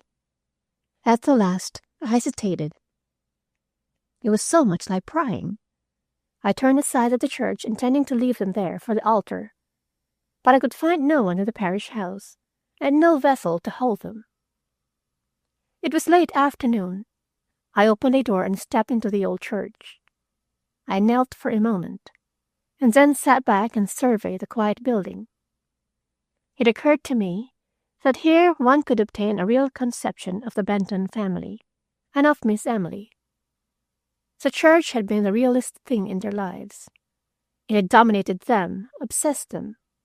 When the Reverend Samuel Thaddeus died, they had built him not a monument, but a parish house. When Carlo Benton died, however did such an ungodly name come to belong to a Benton? Miss Emily, according to the story, had done without fresh mourning and built him a window. I looked at the window. It was extremely ugly and very devout, and under it was the dead man's name and two dates, 1860 and 1911. So, Carlo Benton had died the year Miss Emily claimed to have done a murder. Another proof, I reflected, that Martin Sprague would say. He had been on her hands for a long time, both well and ill. Small wonder if little Miss Emily had fallen to imagining things or to confessing them. I looked at the memorial window once more, and I could almost visualize her gathering up the dead man's hateful books and getting them as quickly as possible out of the house. Quite possibly there were unmentionable volumes among them. De Maupassant, perhaps Boccaccio. I had a distinct picture, too, of Mrs. Graves, lips primly set, assisting her with hands that fairly itched with the righteousness of her actions. I still held the roses, and as I left the church, I decided to lay them on some grave in the churchyard. I thought it quite likely that roses from the same arch had been frequently used for that purpose. Some very young grave, I said to myself, and found one soon enough, a bit of a rectangle of fresh earth, and a jar full of pansies on it. It lay in the shadow of the Benton mausoleum. That was how I found that Carlo Benton had died on the 27th of May, 1911. I cannot claim that the fact at that time had any significance for me, or that I saw in it anything more than another verification of Martin Sprague's solution. But it enabled me to reconstruct the Benton household at the date that had grown so significant. The 30th would have probably been the day after the funeral. Perhaps the nurse was still there. He had had a nurse for months, according to Mrs. Graves, and there would have been the airing that follows long illness and death, the opened windows, the packing up or giving away of clothing, the pauses and silences, the sense of strangeness and quiet, the lowered voices, and there would have been, too, that remorseless packing for destruction of the dead atheist's books. And sometime during the day or the night that followed, little Miss Emily claimed to have committed her crime. I went home thoughtfully. At the gate, I turned and looked back. The Benton mausoleum was warm in the sunset, and the rose sprays lay, like outstretched arms, across the tiny grave. Maggie is amazingly efficient. I am efficient myself, I trust, but I modify it with intelligence. It is not to me a vital matter, for instance, if 3 dozen glasses of jelly sit on a kitchen table a day or two after they are prepared for retirement to the fruit cellar. I rather like to see them, marshaled in their neat rows, capped with sealing wax and paper, and armed with labels. But Maggie has neither sentiment nor imagination. Jelly to her is an institution, not an inspiration. It is subject to certain rules and rites, of which not the least is the formal interment in the fruit closet. Therefore, after protesting that night, I agreed to visit the fruit cellar and select a spot for the temporary entombing of 36 jelly tumblers, which would have been 37 had Delia known the efficacy of a silver spoon.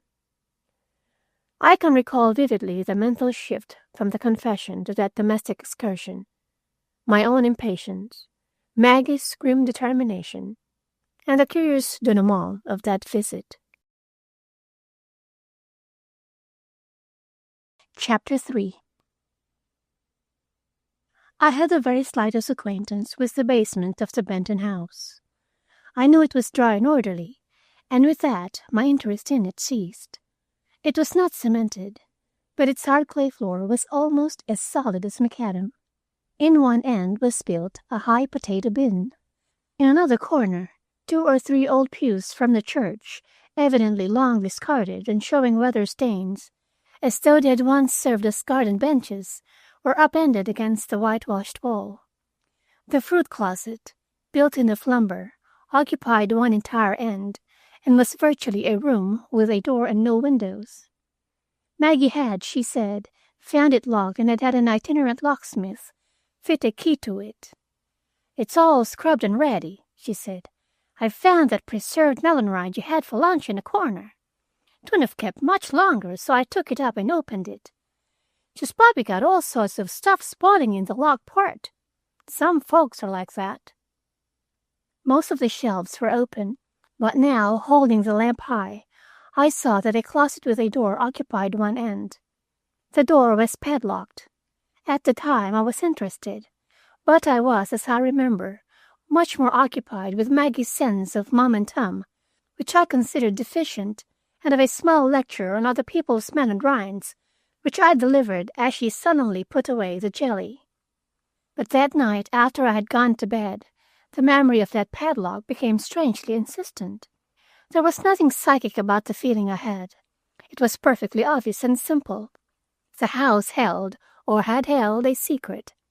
Yet it was, above stairs, as open as the day.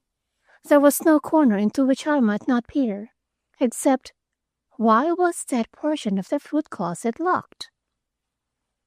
At 2 o'clock, finding myself unable to sleep, I got up and put on my dressing gown and slippers. I'd refused to repeat the experiment of being locked in.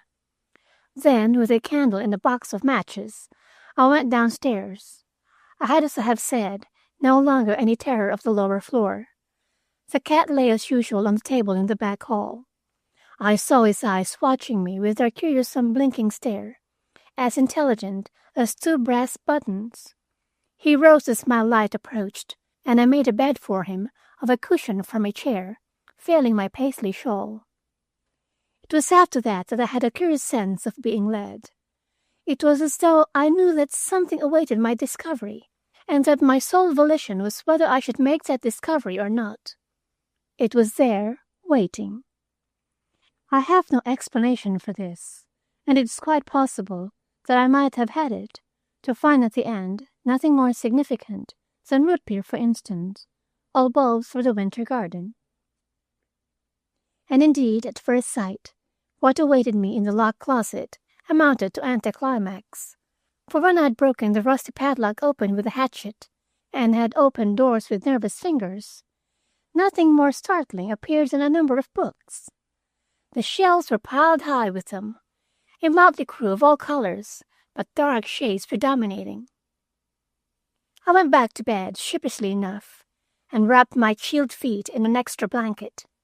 Maggie came to the door about the time I was dozing off, and said she had heard hammering downstairs in the cellar some time ago, but she had refused to waken me until the burglars had gone. "If it was burglars," she added, "you're that up and ready, Miss Agnes, that I knew if I waked you, you'd be downstairs after them. What's a bit of silver to a human life?"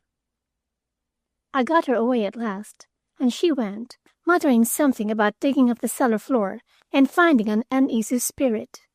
Then I fell asleep.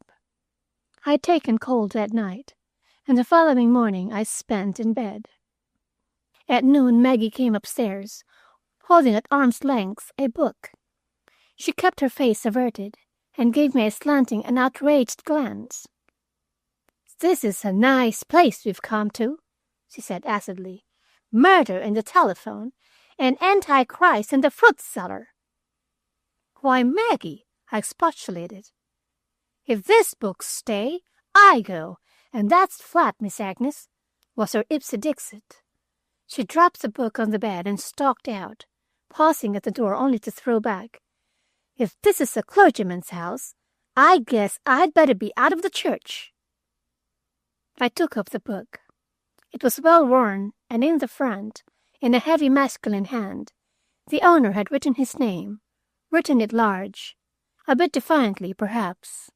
It had taken both courage and conviction to bring such a book into that devout household. I'm not quick mentally, especially when it comes to logical thought. I dare say I'm intuitive rather than logical. It was not by any process of reasoning at all, I fancy, that it suddenly seemed strange that there should be books locked away in the cellar. Yet it was strange, for that had been a bookish household. Books were its stock and trade, one may say. Such as I had borrowed from the library had been carefully tended. Torn leaves were neatly repaired. The reference books were alphabetically arranged, and looking back on my visit to the cellar, I recalled now as inconsistent the disorder of those basement shelves. I did not reach the truth until that afternoon.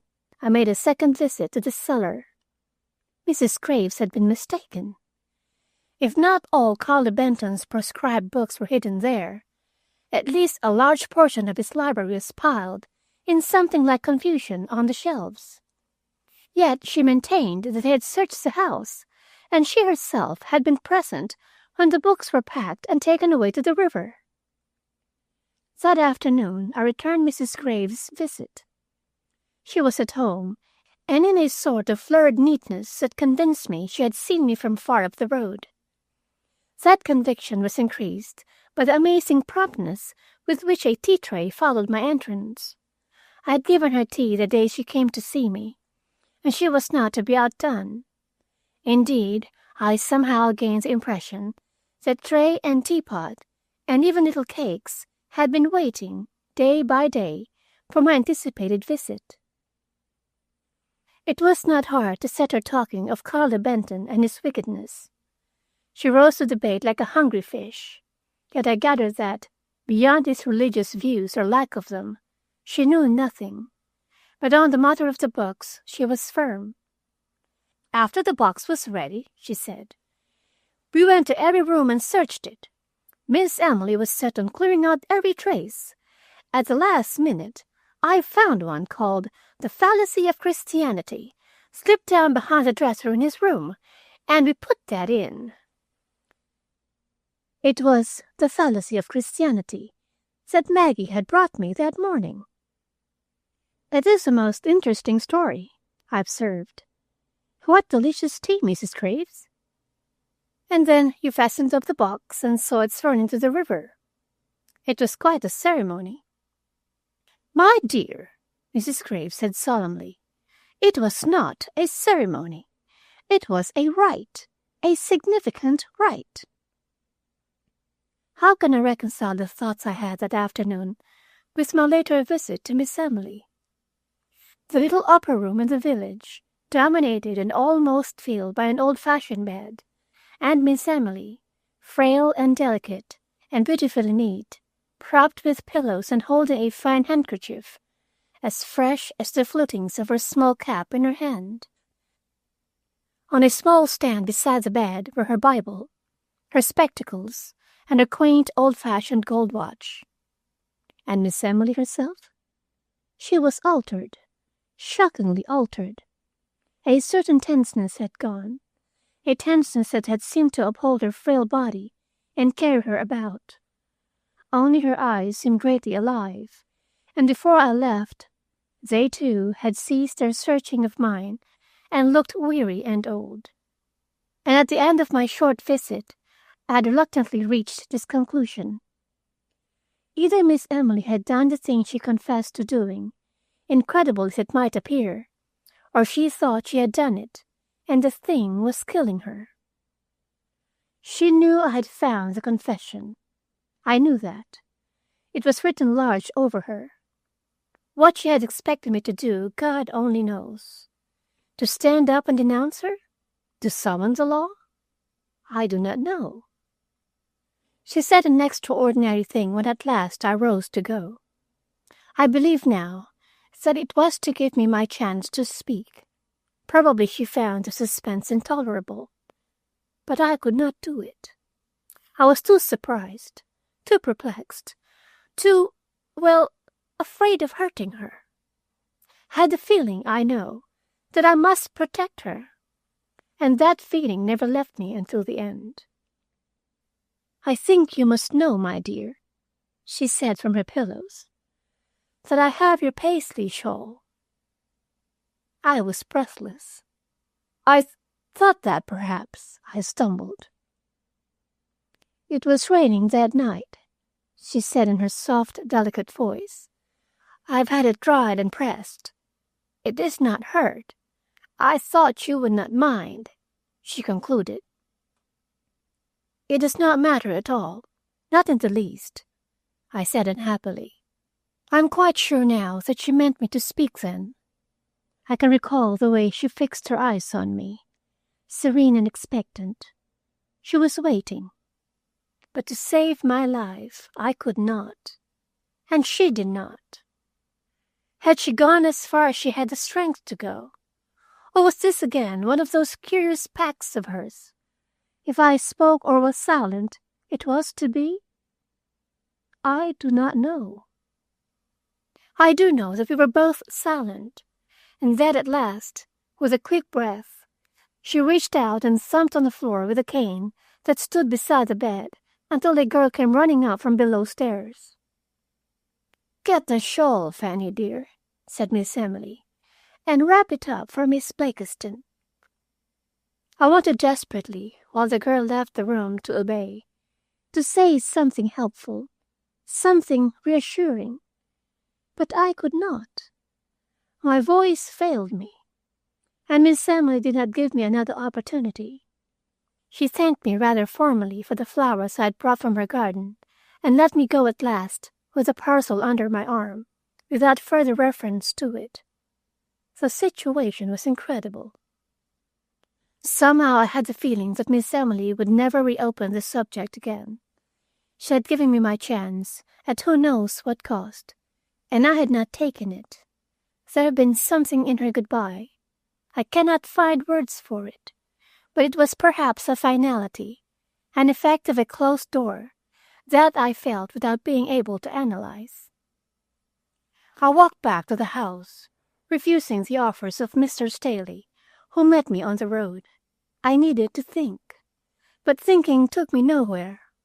Only one conclusion stood out as a result of a mile and a half of mental struggle. Something must be done. Miss Emily ought to be helped. She was under a strain that was killing her. But to help, I should know the facts. Only, were there any facts to know? Suppose, just by way of argument, for I did not believe it, that the confession was true. How could I find out anything about it? 5 years was a long time. I could not go to the neighbors. They were none too friendly as it was. Besides, the secret, if there was one, was not mine, but was Miss Emily's. I reached home at last, and smuggled the shawl into the house. I had no intention of explaining its return to Maggie. Yet, small as it was in its way, it offered a problem at once. For Maggie has a penetrating eye and an inquiring nature. I finally decided to take the bull by the horns and hang it in its accustomed place in the hall, where Maggie, finding it at 9 o'clock that evening, set up such a series of shrieks and exclamations as surpassed even her own record. I knitted that evening. It has been my custom for years to knit bedroom slippers for an old lady's home in which I am interested. Because I can work at them with my eyes shut through long practice, I find the work soothing. So, that evening, I knitted at Eliza Quiner-Linger's 5th Annual Right Slipper and tried to develop a course of action. I began with a major premise, to regard the confession as a real one, until it was proved otherwise. Granted, then, that my little old Miss Emily had killed a woman. First, who was the woman? Second, where is the body? Third, what was the reason for the crime? Question 2 I had a tentative answer for. However horrible and credible it seemed, it was at least possible that Miss Emily had substituted the body for the books, and that what Mrs. Graves described as a right had indeed been one. But that brought up a picture I could not face, and yet I called up the local physician, a Dr. Lingard, that night, and asked him about Miss Emily's condition. He was quite frank with me. "It's just a breaking up," he said. "It has come early because she has had a trying life, and more responsibility than she should have had." "I've been wondering if a change of scene would not be a good thing," I suggested, but he was almost scornful. "Change," he said. "I've been after her to get away for years. She won't leave. I don't believe she has been 12 miles away in 30 years." "I suppose her brother was a great care," I observed. It seemed to me that the doctor's hearty voice was a trifle less frank when he replied. But when I rang off, I told myself that I, too, was becoming neurasthenic and suspicious. I had, however, learned what I had wanted to know. Miss Emily had had no life outside Bolivar County. The place to look for her story was here, in the immediate vicinity. That night, I made a second visit to the basement. It seemed to me, with those chaotic shelves before me, that something of the haste and terror of the night 5 years before came back to me. A night when, confronted by the necessity for concealing a crime, the box upstairs had been hurriedly unpacked, its contents hidden here and locked away, and some other content, inert and heavy, had taken the place of the books. Miss Emily in her high bed, her Bible and spectacles on the stand beside her, her starched pillows, her soft and hybrid voice, or another Miss Emily, panting and terror-stricken, carrying down her armfuls of forbidden books, her slight figure bent under their weight, her ears open for sounds from the silent house. Or that third Miss Emily, Martin Sprague's, a strange, wild creature, neither sane nor insane, building a crime out of the fabric of a nightmare. Which was the real Emily Benton? Or was there another contingency that I had not thought of?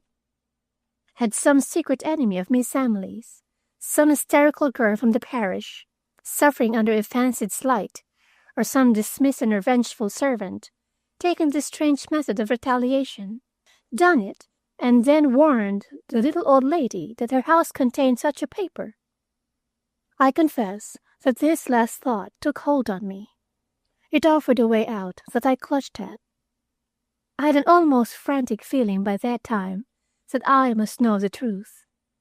Suspense was weighing on me, and Maggie, never slow to voice an unpleasant truth, said that night, as she brought the carafe of ice water to the library, "You're going off the last few days, Miss Agnes." And when I made no reply, "You're sagging around the chin. There's nothing shows age like the chin. If you'd rub a little lemon juice on at night, you'd tighten up some." I ignored her elaborately, but I knew she was right. Heat and sleepless nights, and those early days of fear had told on me. and although I usually disregard Maggie's cosmetic suggestions, culled from the beauty columns of the evening paper, a look in the mirror decided me. I went downstairs for the lemon. At least, I thought it was for the lemon. I am not sure. I have come to be uncertain of my motives. It is distinctly possible that, subconsciously, I was making for the cellar all the time. I only know that I landed there, with a lemon in my hand, at something after 11 o'clock. The books were piled in disorder on the shelves. Their 5 years of burial had not hurt them beyond a slight dampness of the leaves. No hand, I believe, had touched them since they were taken from the box where Mrs. Graves had helped to pack them. Then, if I were shrewd, I should perhaps gather something from their very disorder. But as a matter of fact, I did not. I would quite certainly have gone away as I came, clueless, had I not attempted to straighten a pile of books dangerously sagging, like my chin, and threatening a fall. My effort was rewarded by a veritable Niagara of books.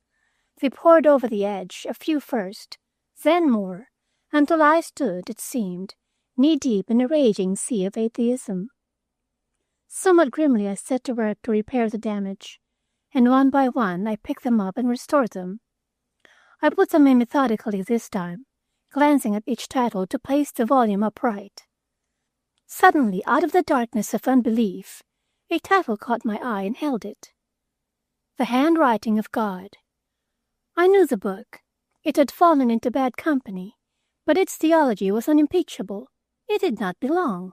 I opened it. The Reverend Samuel Thaddeus had written his own name in it, in the cramped hand I had grown to know. Evidently, its presence there was accidental.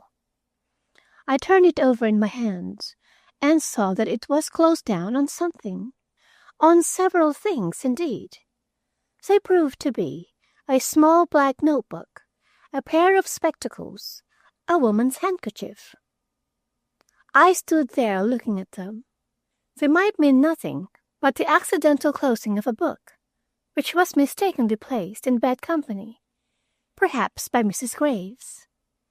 I was inclined to doubt her knowledge of religious literature, or they might mean something more, something I had feared to find.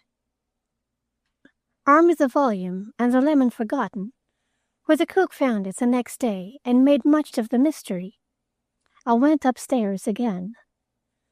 Viewed in a strong light, the 3 articles took on real significance. The spectacles, I fancied, were Miss Emily's.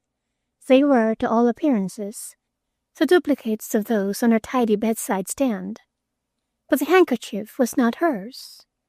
Even without the scent, which had left it, but clung obstinately to the pages of the book, I knew it was not hers. It was florid, embroidered, and cheap, and held close to the light. I made out a laundry mark in ink on the border. The name was either Wright or Knight. The notebook was an old one, and covered a period of almost 20 years. It contained dates and cash entries. The entries were nearly all in Reverend Samuel Thaddeus's hand, but after the date of his death, they had been continued in Miss Emily's writing. They varied little, save that the amounts gradually increased toward the end, and the dates were further apart. Thus, in 1898, there were 6 entries, aggregating $500. In 1902 to 1903, there were no entries at all, but in 1904, there was a single memorandum of $1,000. The entire amount must have been close to $25,000. There was nothing to show whether it was money saved or money spent, money paid out or come in. But across the years 1902 and 1903, the Reverend Thaddeus had written diagonally the word Australia. There was a certain amount of enlightenment there. Carlo Benton had been in Australia during those years. In his 50 Years in Bolivar County, the father had rather naively quoted a letter from Carlo Benton in Melbourne, a record then, in all probability, of sums paid by this harassed old man to a worthless son. Only the handkerchief refused to be accounted for. I did not sleep that night. More and more, as I lay wide-eyed through the night, it seemed to me that Miss Emily must be helped, that she was drifting miserably out of life for need of a helping hand. Once, toward morning, I dozed off, to waken in a state of terror that I recognized as a return of the old fear. But it left me soon, although I lay awake until morning. That day I made two resolves: to send for Willie and to make a determined effort to see the night telephone operator. My letter to Willie off, I tried to fill the day until the hour when the night telephone operator was up and about, late in the afternoon.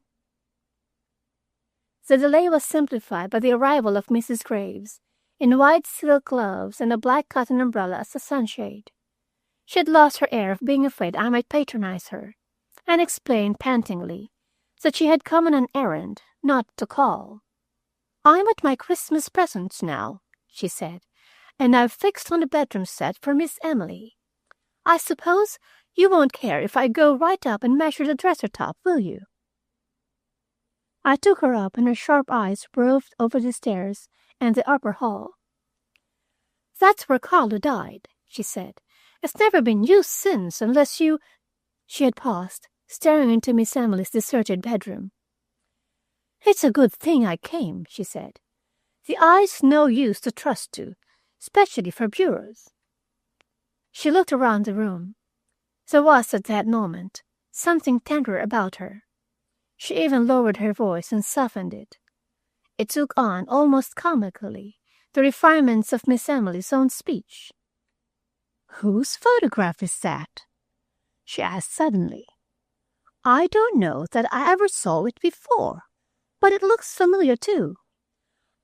She reflected before it. It was clear that she felt a sort of resentment at not recognizing the young and smiling woman in the old walnut frame. But a moment later, she was measuring the dresser top, her mind set on Christmas benevolence. However, before she went out, she paused near the photograph. "It's queer," she said.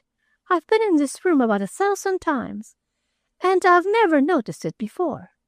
I suppose you can get so accustomed to a thing that you don't notice it." As she went out, she turned to me, and I gathered that not only the measurement for a gift had brought her that afternoon. "About those books," she said.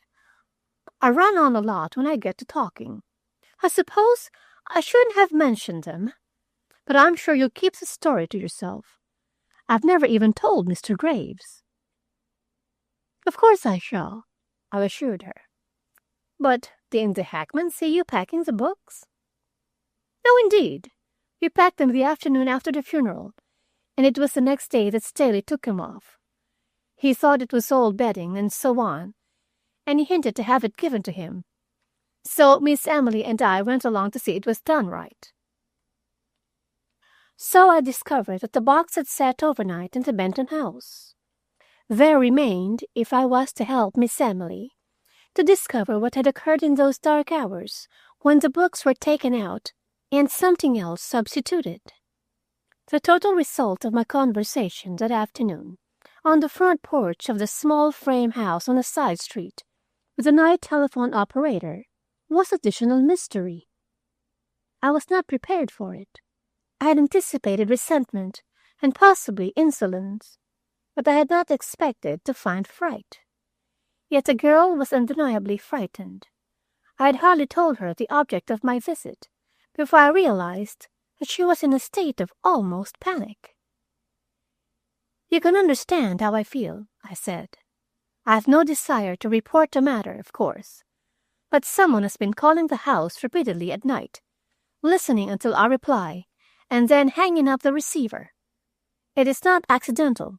It has happened too often." "I'm not supposed to give out information about calls."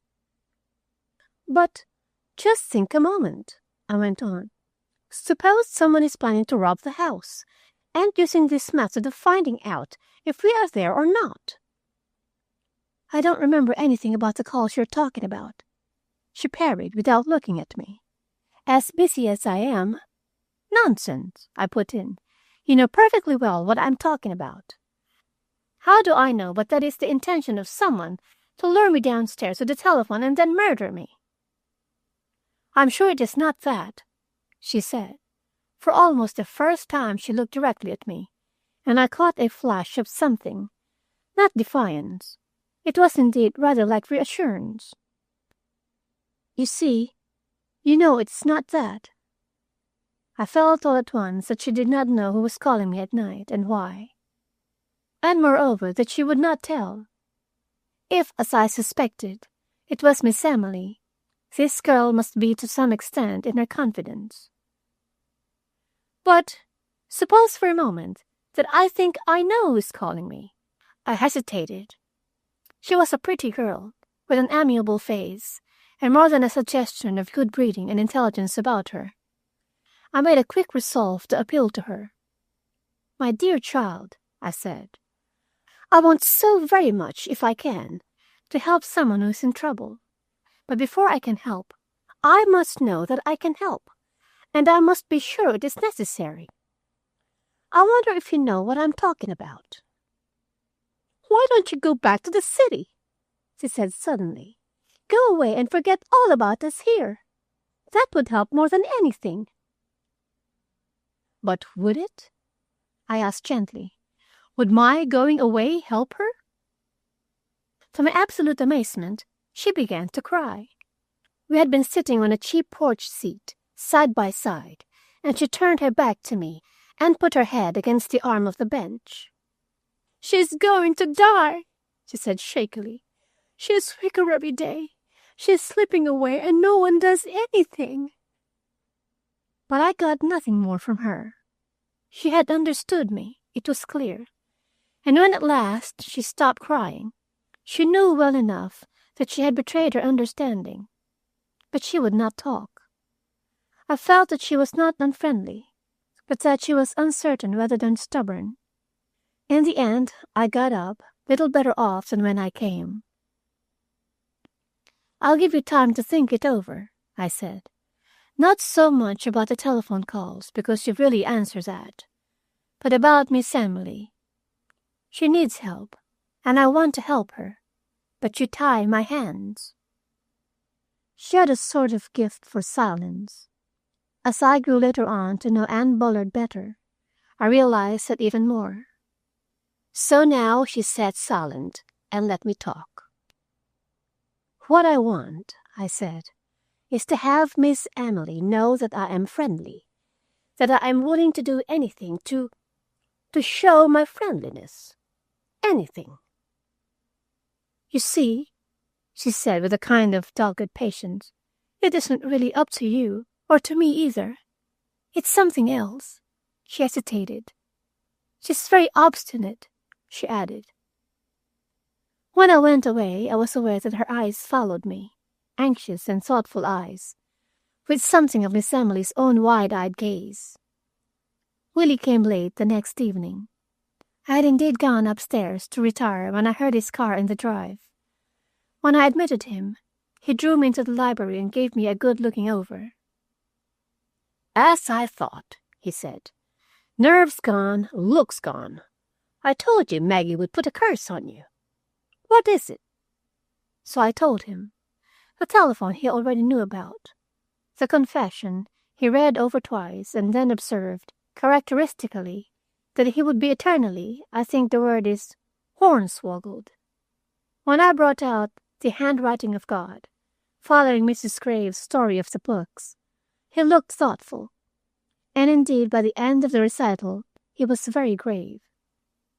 "Sprague is a lunatic," he said with conviction. "There was a body, and it went into the river, in the packing case. It is distinctly possible that this Knight, or Wright, woman who owned the handkerchief was the victim. However, that's for later on. The plain truth is that there was a murder, and that Miss Emily is shielding someone else." And after all, that was the only immediate result of Willie's visit. A new theory. So that now it stood.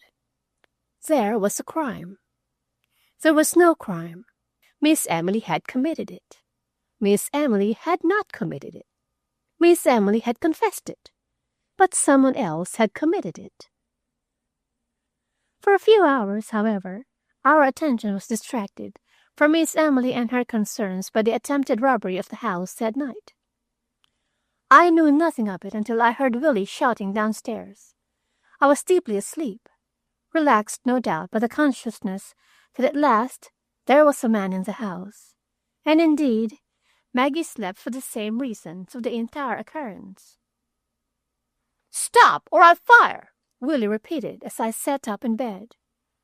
I knew quite well that he had no weapon.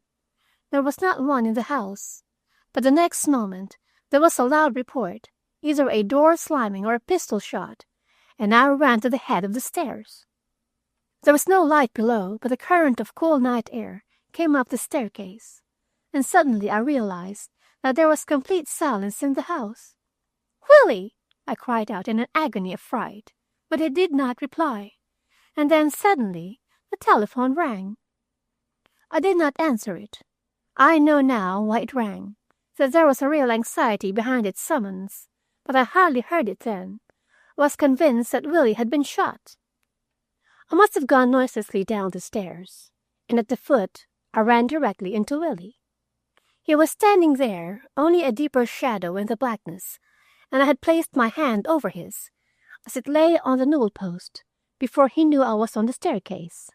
He wheeled sharply, and I felt, to my surprise, that he held a revolver in his hand. "Willie, what is it?" I said in a low tone. "Shh," he whispered. "Don't move or speak." We listened, standing together. There were undoubtedly sounds outside, someone moving about, a hand on the window catch, and finally, not particularly cautious steps on the front door. It swung open. I could hear it creak as it moved slowly on its hinges. I put a hand out to steady myself by the comfort of Willie's presence before me, between me and that softly opening door. But Willie was moving forward, crouched down, I fancied, and the memory of that revolver terrified me. "Don't shoot him, Willie!" I almost shrieked. "Shoot whom?" said Willie's cool voice just inside the door. I knew then, and I went sick all over. Somewhere in the hall between us crouched the man I had taken for Willie, crouched with a revolver in his right hand.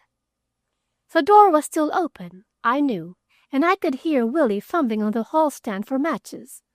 I called out something incoherent about not striking a light, but Willie, whistling softly to show how cool he was, struck a match. It was followed instantly by a report, and I closed my eyes. When I opened them, Willie was standing, unhurt, staring over the burning match at the door, which was closed, and I knew that the report had been but the bang of the heavy door.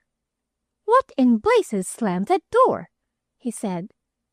"The burglar, or whatever he is," I said, my voice trembling in spite of me. "He was here, in front of me. I laid my hand on his. He had a revolver in it. When you opened the door, he slipped out past you." Willie muttered something and went toward the door. A moment later, I was alone again, and the telephone was ringing. I felt my way back along the hall.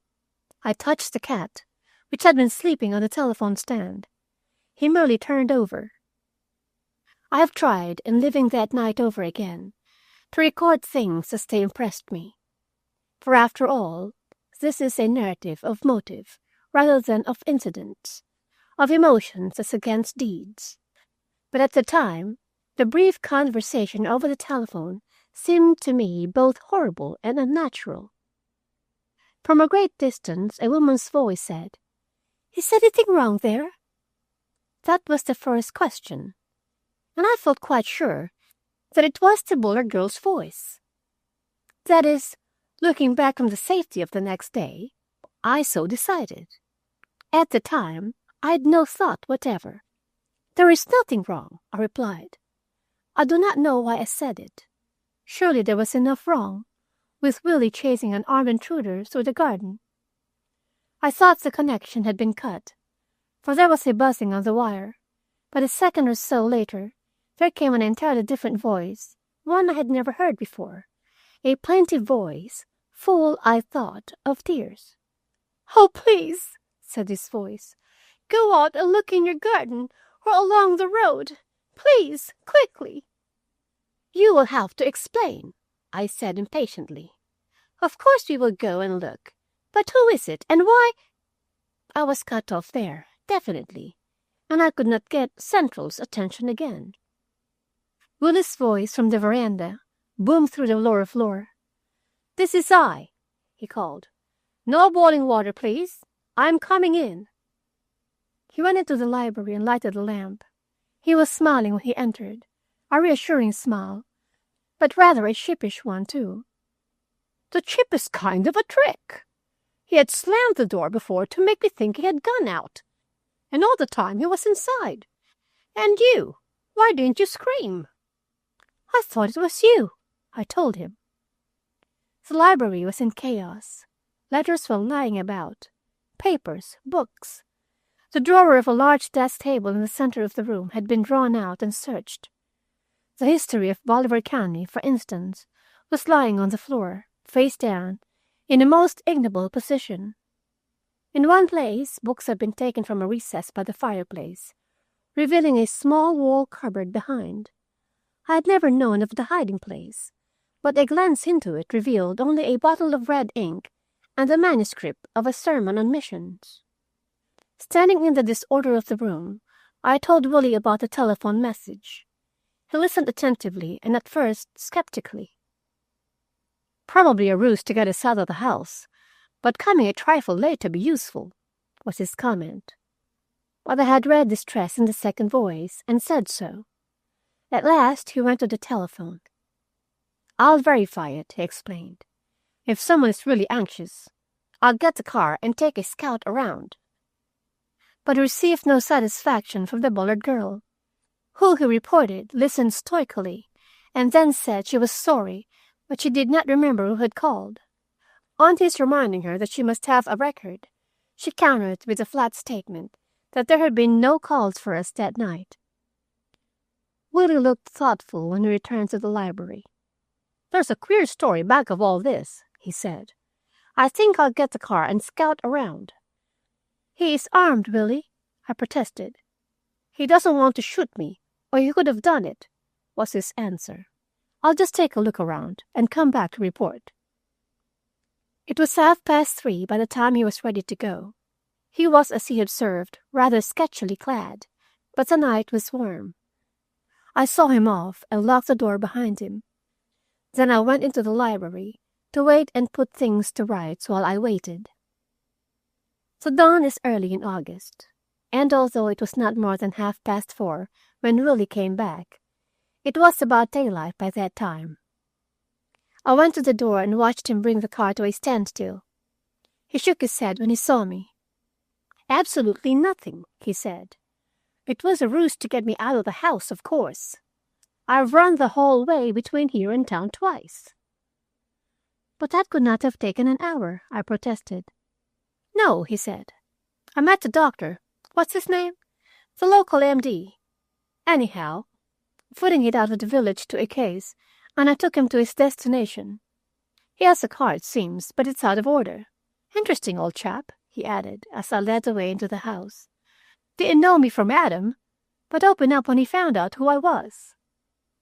I had prepared the coffee machine and carried the tray to the library. While I lighted the lamp, he stood whistling softly and thoughtfully. At last he said, "Look here, Aunt Agnes, I think I'm a good bit of a fool, but sometime this morning I wish you would call up Thomas Jenkins on the Elmburg Road and find out if anyone is sick there."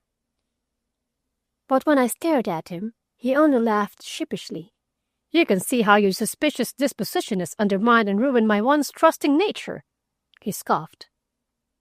He took his coffee and then, stripping off his ulster, departed for bed. I stopped to put away the coffee machine, and with Maggie in mind, to hang up his motor coat. It was then that the flashlight fell out. I picked it up. It was shaped like a revolver. I stopped in Willie's room on my way to my own and held it out to him. "Where did you get that?" I asked. "Good heavens," he said, raising himself on his elbow. "It belongs to the doctor. He gave it to me to examine the fan belt. I must have dropped it into my pocket." And still I was nowhere. Suppose I had touched his flashlight at the foot of the stairs and mistaken it for a revolver? Suppose that the doctor, making his way toward the village and finding himself pursued, had faced about and pretended to be leaving it. Grant, in a word, the Dr. Lingard himself had been our night visitor. What then? Why had he done it? What of the telephone call urging me to search the road?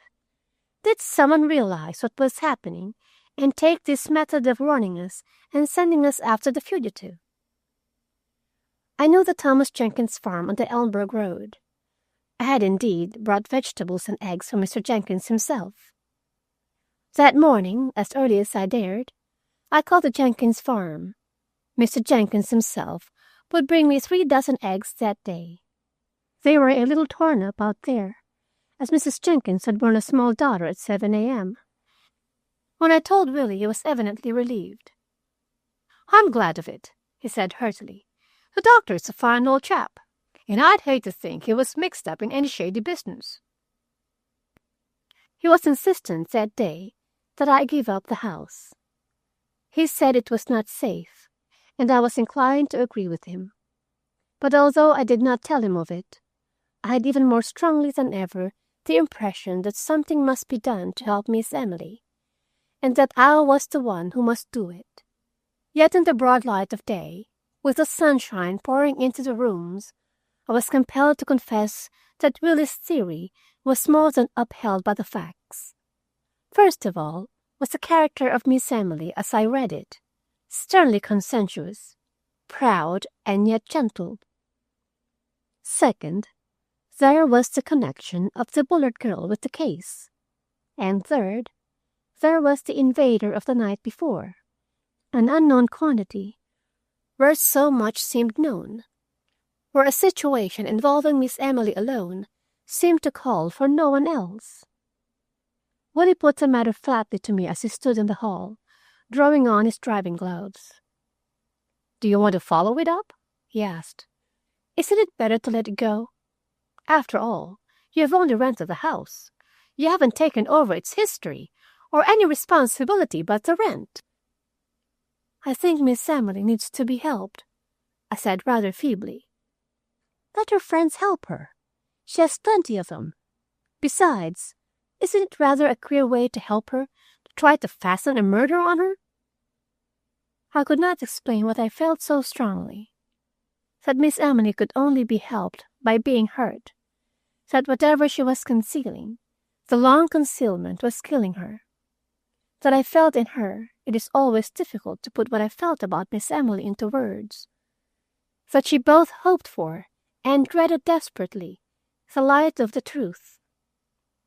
But if I was hardly practical when it came to Miss Emily, I was rational enough in other things. It is with no small pride, but without exultation, for in the end it cost too much, that I point to the solution of one issue as my own. With Willie gone, Maggie and I settled down to the quiet tenure of our days. She informed me, on the morning after that eventful night, that she had not closed an eye after 1 o'clock. She came into the library and asked me if I could order her some sleeping powders. "Fiddlesticks!" I said sharply. "You slept all night. I was up and around the house, and you never knew it." "Honest to heaven, Miss Agnes, I never slept at all. I heard a horse galloping, like it was running off, and it waked me for good." And after a time I felt that, however mistaken Maggie had been about her night's sleep, she was possibly correct about the horse. "He started to run about the stable somewhere," she said. "You can smile if you want. That's the heaven's truth. And he came down the drive on the jump and out onto the road." "We can go and look for hoof marks," I said, and rose. But Maggie only shook her head. "It was no real horse, Miss Agnes," she said. "You'll find nothing. Anyhow, I've been and looked. There's not a mark." But Maggie was wrong. I found hoof prints in plenty in the turf beside the drive, and a track of them through the lettuce bed in the garden. More than that, beyond the stable, I found where a horse had been tied and had broken away. A piece of worn strap still hung there. It was sufficiently clear, then, that whoever had broken into the house had come on horseback and left afoot. But many people in the neighborhood used horses. The clue, if clue it can be called, got me nowhere. Chapter 4. For several days, things remained in statu quo. Our lives went on evenly. The telephone was at our service, without any of its past vagaries. Maggie's eyes ceased to look as if they were being pushed out from behind, and I ceased to awaken at night and listen for untoward signs. Woody telephoned daily. He was frankly uneasy about my remaining there. "You know something that somebody resents your knowing," he said a day or two after the night visitor. "It may become very uncomfortable for you." And after a day or two, I began to feel that it was being made uncomfortable for me. I am a social being. I like people. In the city, my neighborly instincts have died of a sort of brick-wall apathy, but in the country it comes to life again. The instinct of gregariousness is as old as the first hamlets, I dare say, when prehistoric man ceased to live in trees and banded together for protection from the wild beasts that walked the earth. The village became unfriendly. It was almost a matter of a night. One day, the postmistress leaned on the shelf at her window and chatted with me. The next, she passed out my letters with hardly a glance. Mrs. Graves did not see me at early communion on Sunday morning. The hackman was busy when I called him. It was intangible, a matter of omission, not commission. The doctor's wife, who had asked me to tea, called up and regretted that she must go to the city that day. I sat down then and took stock of things. Did the village believe that Miss Emily must be saved from me? Did the village know the story I was trying to learn, and was it determined I should never find out the truth? And if this were so, was the village right, or was I? They would save Miss Emily by concealment, while I felt that concealment had failed, and that only the truth would do. Did the village know, or only suspect? Or was it not the village at all, but one or two people who were determined to drive me away? My theories were rudely disturbed shortly after that by a visit from Martin Sprague.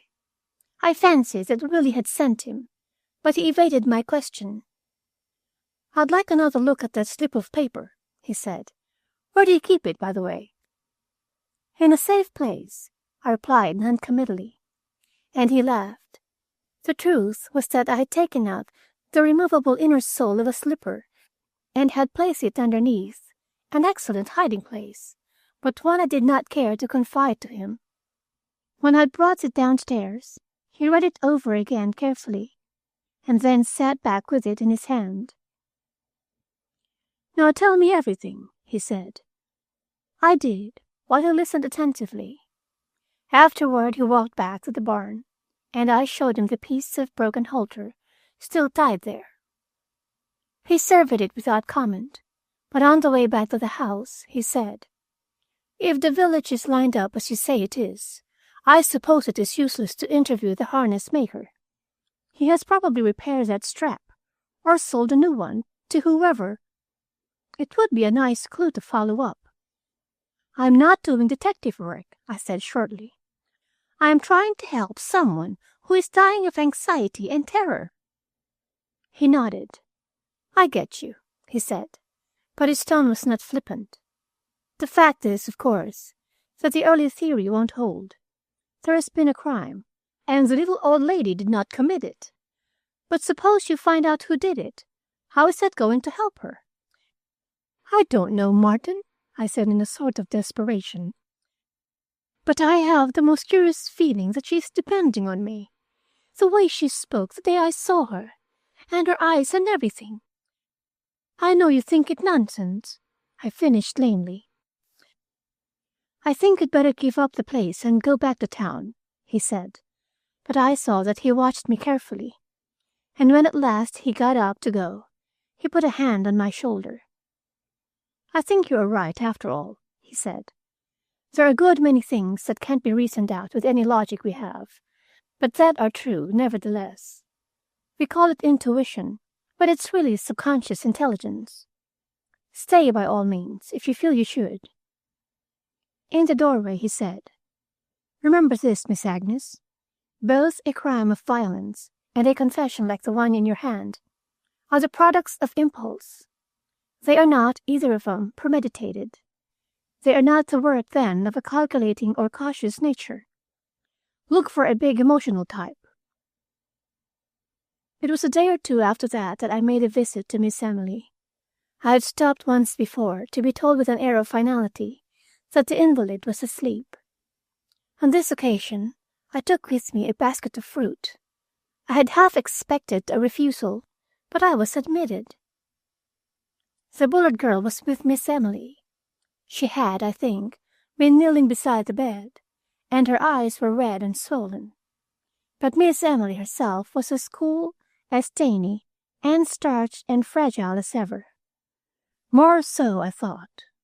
She was thinner, and although it was a warm August day, a white silk shawl was wrapped around her shoulders and fastened with an amethyst brooch. In my clasp her thin hand felt hot and dry. "I've been waiting for you," she said simply. She looked at Anne Bullard, and the message in her eyes was plain enough, but the girl ignored it. She stood across the bed from me and eyed me steadily. "My dear," said Miss Emily in her high-bred voice, "if you have anything to do, Miss Blakiston will sit with me for a little while." "I have nothing to do," said the girl doggedly. Perhaps this is not the word. She had more the look of endurance and supreme patience. There was no sharpness about her, although there was vigilance. Miss Emily sighed, and I saw her eyes seek the Bible beside her. But she only said gently, "Then sit down, dear. You can work at my knitting if you like. My hands get very tired." She asked me questions about the house and the garden. The raspberries were usually quite good, and she was rather celebrated for her lettuces. If I had more than I needed, would I mind if Mr. Staley took a few in to the doctor, who was fond of them? The mention of Dr. Lingard took me back to the night of the burglary. I wondered if to tell Miss Emily would unduly agitate her. I think I would not have told her, but I caught the girl's eye, across the bed, raised from her knitting, and fixed on me with a peculiar intensity. Suddenly it seemed to me that Miss Emily was surrounded by a conspiracy of silence, and it roused my antagonism. "There are plenty of lettuces," I said, "although a few were trampled by a runaway horse the other night. It is rather a curious story." So I told her of our night visitor. I told it humorously, lightly, touching on my own horror at finding I had been standing with my hand on the burglar's shoulder. But I was sorry for my impulse immediately, for I saw Miss Emily's body grow rigid, and her eyes twist together.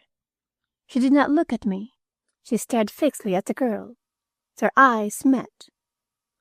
It was as if Miss Emily asked a question which the girl refused to answer. It was as certain as though it had been a matter of words instead of glances. It was over in a moment. Miss Bullard went back to her knitting, but Miss Emily lay still. "I think I should not have told you," I apologized. "I thought it might interest you.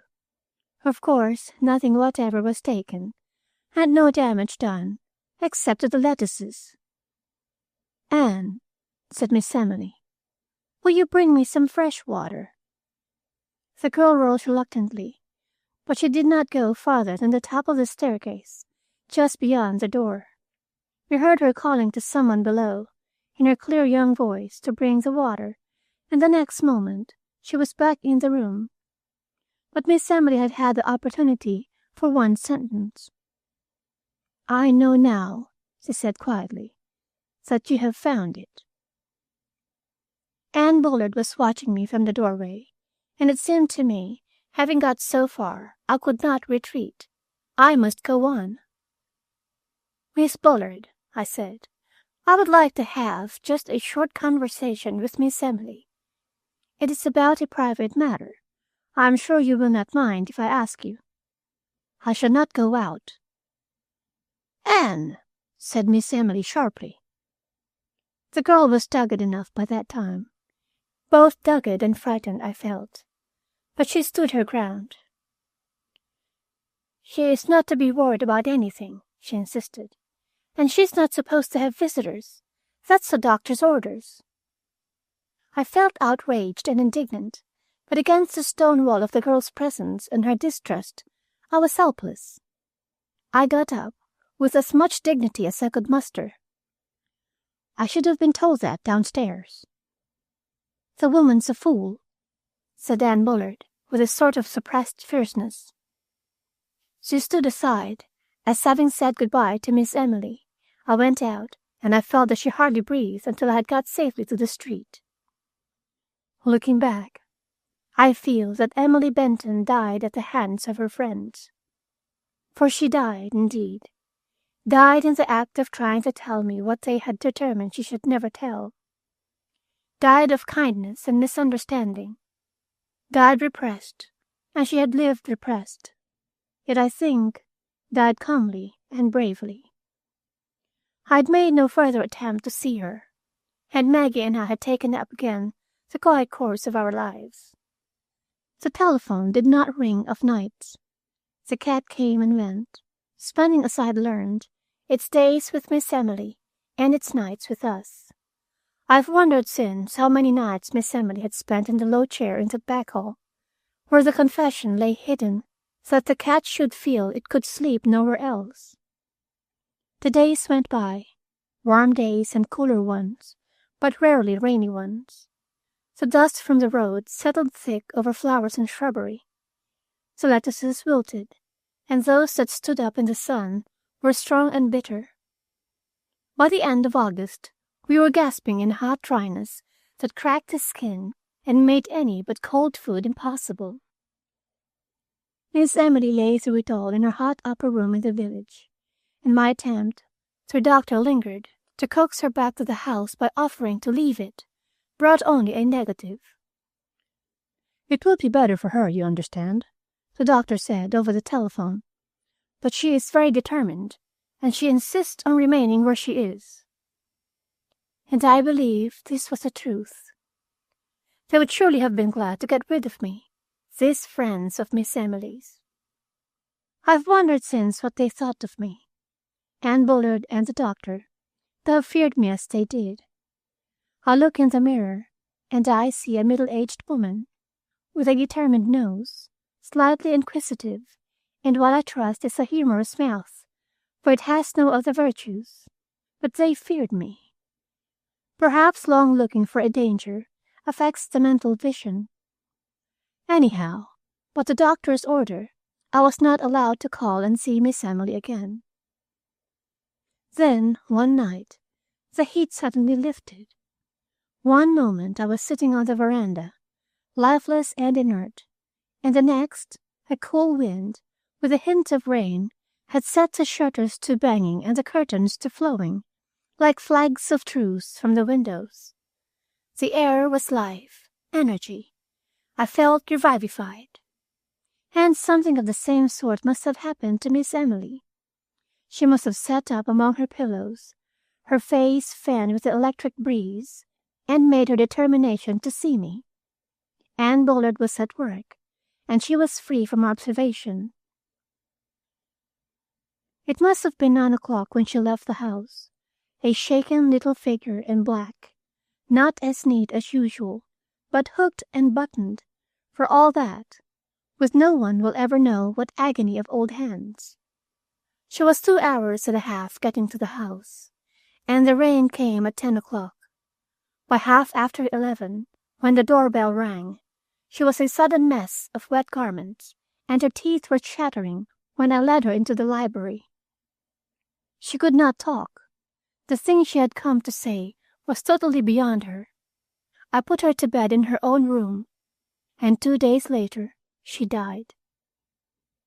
I'd made no protest when Anne Bullard presented herself at the door the morning after Miss Emily arrived, and walking into the house, took sleepless charge of the sick room. And I made no reference save once to the reason for the tragedy. That was the night Miss Emily died. Anne Bullard had called to me that she feared there was a change, and I went into the sick room. There was a change, and I could only shake my head. She burst out at me then. "If only you had never taken this house," she said. "You people with money, you think there is nothing you cannot have. You came, and now look!" "Anne," I said with a bitterness I could not conceal, "Miss Emily is not young, and I think she is ready to go. But she has been killed by her friends. I wanted to help, but they would not allow me to." Toward morning there was nothing more to be done, and we sat together, listening to the stertorous breathing from the bed.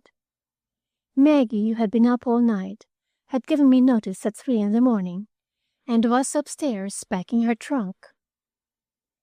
I went into my room and brought back Miss Emily's confession. "Isn't it time," I said, "to tell me about this?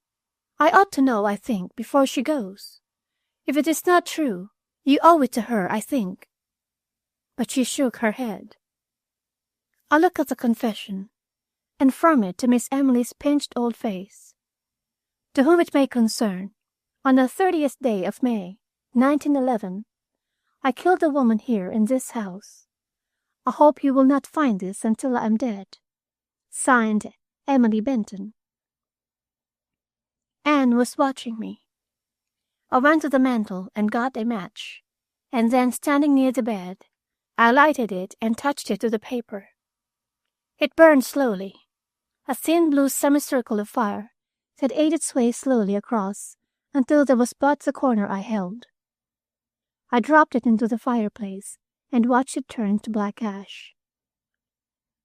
I may have fancied it. I'm always fancying things about Miss Emily, but I will always think that she knew. She drew a longer, quieter breath, and her eyes, fixed and staring, closed. I think she died in the first sleep she had had in 24 hours. I had expected Anne Bullard to show emotion, for no one could doubt her attachment to Miss Emily, but she only stood stoically by the bed for a moment, and then, turning swiftly, went to the wall opposite and took down from the walnut-framed photograph Mrs. Graves had commented on. Anne Bullard stood with the picture in her hand, looking at it, and suddenly she broke into sobs. It was stormy weeping, and I got the impression that she wept, not for Miss Emily, but for many other things, as though the piled-up grief of years had broken out at last. She took the photograph away, and I never saw it again. Miss Emily was buried from her home. I obliterated myself, and her friends, who were, I felt, her murderers, came in and took charge. They paid me the tribute of much politeness, but no cordiality, and I think they felt toward me as I felt toward them. They blamed me with the whole affair. She left her property all to Anne Bullard, to the astonished rage of the congregation, which had expected the return of its dimes and quarters, no doubt, in the shape of a new altar, or perhaps an organ. "Not a cent to keep up the mausoleum or anything," Mrs. Graves confided to me, "and nothing to the church. All to that telephone girl, who comes from no one knows where. It's enough to make her father turn over in his grave. It has set people talking, I can tell you." Maggie's mental state during the days preceding the funeral was curious. She coupled the most meticulous care as to the preparations for the ceremony, and a sort of loving gentleness when she decked Miss Emily's small old frame for its last rites, with suspicion and hatred of Miss Emily living. And this suspicion she held also against Anne Bullard. Yet she did not want to leave the house. I do not know just what she expected to find. We were cleaning up, preparatory to going back to the city, and I felt that at least a part of Maggie's enthusiasm for corners was due to the hope of locating more concealed papers. She was rather less than polite to the Bullard girl, who was staying on at my invitation, because the village was now flagrantly unfriendly and suspicious of her. And for some strange reason, the fact that Miss Emily's cat followed Anna everywhere convinced Maggie that her suspicions were justified. "It's like this, Miss Agnes," she said one morning, leaning on the handle of a floor brush. "She had some power over the old lady, and that's how she got the property. And I'm saying nothing, but she's no Christian, that girl. To see her and that cat going out night after night, both snooping along on their tiptoes, it ain't normal." I had several visits from Martin Sprague since Miss Emily's death, and after a time I realized that he was interested in Anne. She was quite attractive in her mourning clothes, and there was something about her, not in feature, but in neatness, and in the way her things had of, well, staying in place, that reminded me of Miss Emily herself. It was rather surprising, too, to see the way she fitted into her new surroundings and circumstances. But I did not approve of Martin's attraction to her. She had volunteered no information about herself. She apparently had no people. She was a lady, I felt, although with the exception of her new mourning, her clothing was shabby and her linen even coarse. She held the key to the confession, I knew that, and I had no more hope of getting it from her than I had from the cat. So I prepared to go back to the city with the mystery unsolved. It seemed a pity when I had got so far with it. I had reconstructed the situation out of such bricks as I had. The books in the cellar, Mrs. Graves' story of the river, the confession, possibly the notebook and the handkerchief. I had even some material left over in the form of the night intruder, who may or may not have been the doctor. And then, having got so far, I'd had to stop for lack of other bricks. A day or two before I went back to the city, Maggie came to me with a folded handkerchief in her hand. "Is that yours?" she asked. I disclaimed it. It was not very fine, and looked rather yellow. "It's got a name on it," Maggie volunteered. "Right, I think it is. 'Tain't hers, unless she's picked it up somewhere. It just come out of the wash." Maggie's eyes were snapping with suspicion. "There ain't any rights round here, Miss Agnes," she said. "I should say she's under a false name. Right's likely hers." In tracing the mystery of the confession, I find that three apparently disconnected discoveries paved the way to its solution. Of these, the handkerchief came first. I was inclined to think that in some manner the handkerchief I had found in the book in the cellar had got into the wash. But it was where I had placed it for safety, in the wall closet in the library. I brought it out and compared the two. They were unlike, save in the one regard. The name Wright was clear enough for the one Maggie had found. With it as a guide, the other name was easily seen to be the same. Moreover, both had been marked with the same hand. Yet on Anne Bullard being shown the one Maggie had found, she disclaimed it. "Don't you think someone dropped it at the funeral?" she asked. But I thought as I turned away that she took a step toward me. When I stopped, however, and faced about, she was intent on something outside the window. And so it went.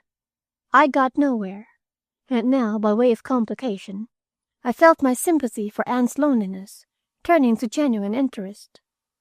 She was so stoical, so repressed, and so lonely. And she was tremendously proud. Her pride was vaguely reminiscent of Miss Emily's.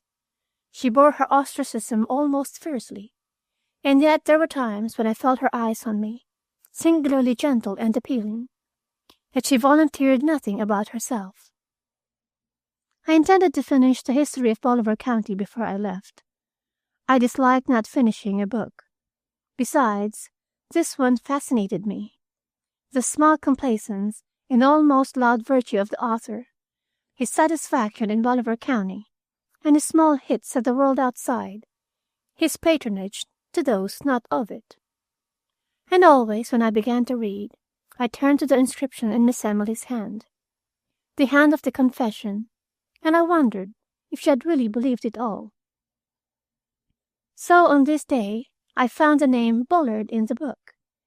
It had belonged to the Reverend Samuel Thaddeus's grandmother, and he distinctly stated that she was the last of her line. He inferred, indeed, that since the line was to end, it had chosen a fitting finish in his immediate progenitor.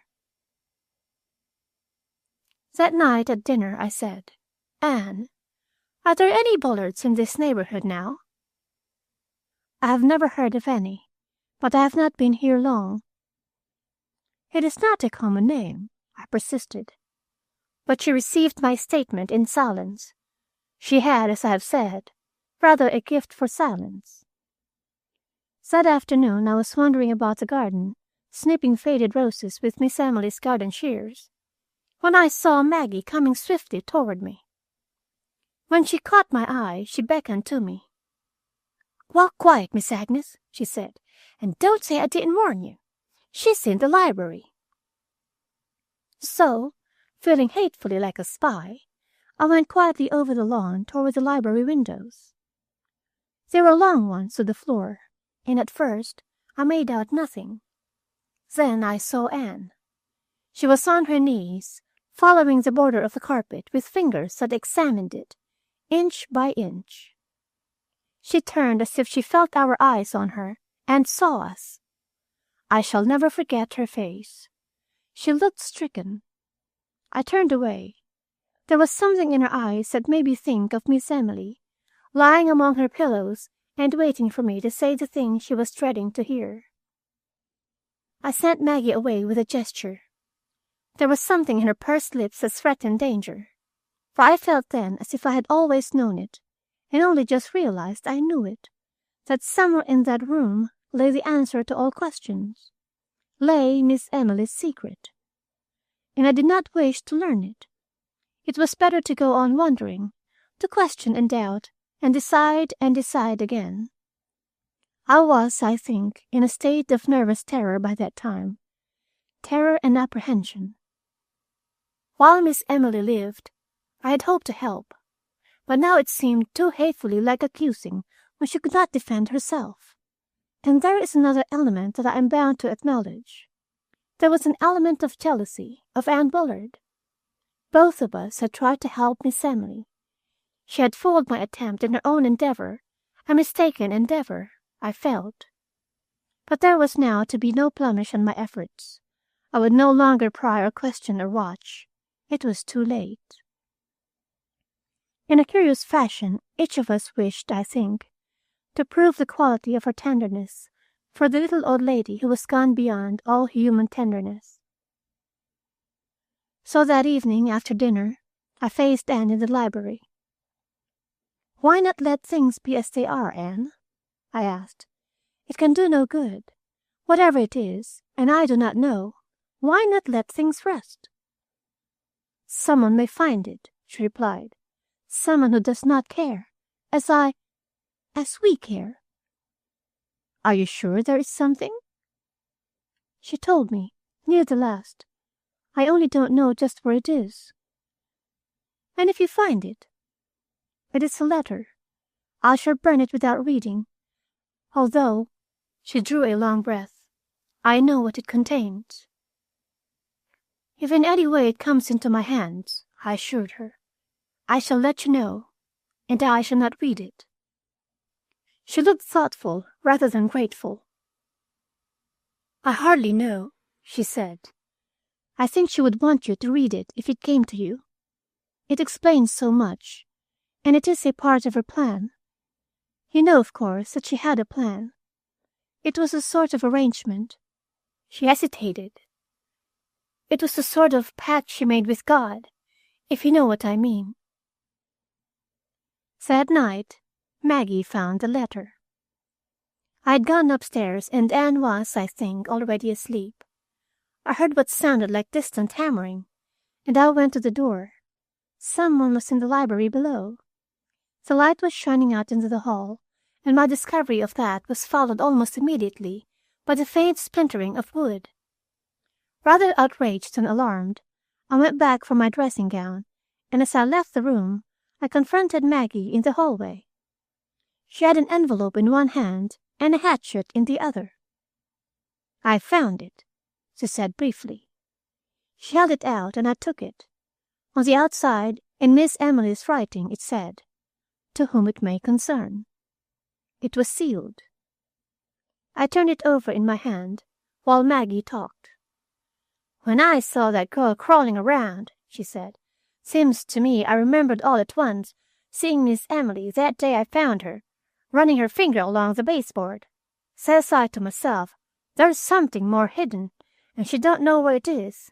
But I do, so I lifted the baseboard, and this was behind it." Anne heard her from her room, and she went out soon afterward.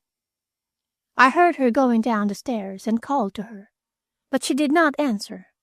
I closed the door on Maggie and stood in my room, staring at the envelope. I've wondered since whether Miss Emily, had she lived, would have put the responsibility on Providence for the discovery of her pitiful story. So many of us blame the remorseless hand of destiny for what is so manifestly our own doing. It was her own anxiety, surely, that led to the discovery in each instance. Yet I am certain that old Emily Benton died, convinced that a higher hand than any on earth had directed the discovery of the confession. Miss Emily has been dead for more than a year now. To publish the letter can do her no harm. In a way, too, I feel, it may be the fulfillment of the strange pact she made. For just as discovery was the thing she most dreaded, so she felt that by paying her penalty here, she would be saved something beyond. That sort of spiritual bookkeeping which most of us call religion. Anne Sprague, she is married now to Martin, has, I think, some of Miss Emily's feeling about it, although she denies it. But I am sure that in consenting to the recording of Miss Emily's story, she feels that she is doing what the gentle fatalist would call following the hand of Providence. I read the letter that night in the library where the light was good. It was a narrative, not a letter, strictly speaking. It began abruptly. "I must set down this thing as it happened. I shall write it fully, because I must get it off my mind. I find that I am always composing it, and that my lips move when I walk along the street, or even when I am sitting in church. How terrible if I should some day speak it aloud. My great-grandmother was a Catholic. She was a Bullard. Perhaps it is from her that I have this overwhelming impulse to confession. And lately I've been terrified. I must tell it, or I shall shriek it out some day, in the church, during the litany. From battle and murder, and from sudden death, good Lord, deliver us." There was a space here. When the writing began again, time had elapsed. The ink was different, the writing more controlled. What a terrible thing hate is!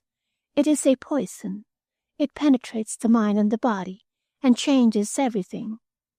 I, who once thought I could hate no one, now find that hate is my daily life, my getting up and laying down, my sleep, my waking.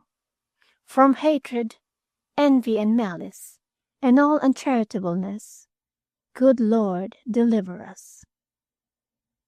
Must one suffer twice for the same thing? Is it not true that we pay but one penalty? Surely we pay either here or beyond, but not both. Oh, not both. Will this ever be found? Where shall I hide it? for I have the feeling that I must hide it, not destroy it, as the Catholic buries his sin with the priest.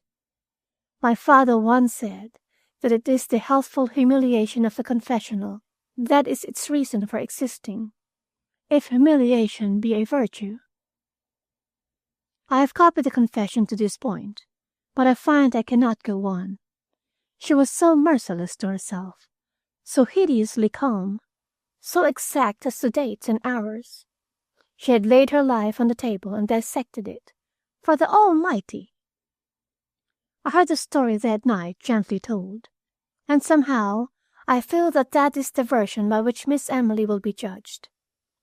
If humiliation be a virtue, I read and was about to turn the page when I heard Anne in the hall. She was not alone. I recognized Dr. Lingard's voice. 5 minutes later, I was sitting opposite him, almost knee to knee, and he was telling me how Miss Emily had come to commit her crime. Anne Bullard was there, standing on the hearthrug. She kept her eyes on me, and after a time I realized that these two simple people feared me, feared for Miss Emily's gentle memory, feared that I, good heaven, would make the thing public. "First of all, Miss Blakiston," said the doctor, "one must have known the family to realize the situation, its pride in its own uprightness, the virtue of the name, what it stood for in Bolivar County. She was raised on that. A Benton could do no wrong, because a Benton would do no wrong. But there is another side also. I doubt if any girl was ever raised as Miss Emily was. She knew nothing. At 50, she was as childlike and innocent as she was at 10. She had practically never heard of vice. The ugly things for her did not exist. And all the time, there was a deep and strong nature underneath.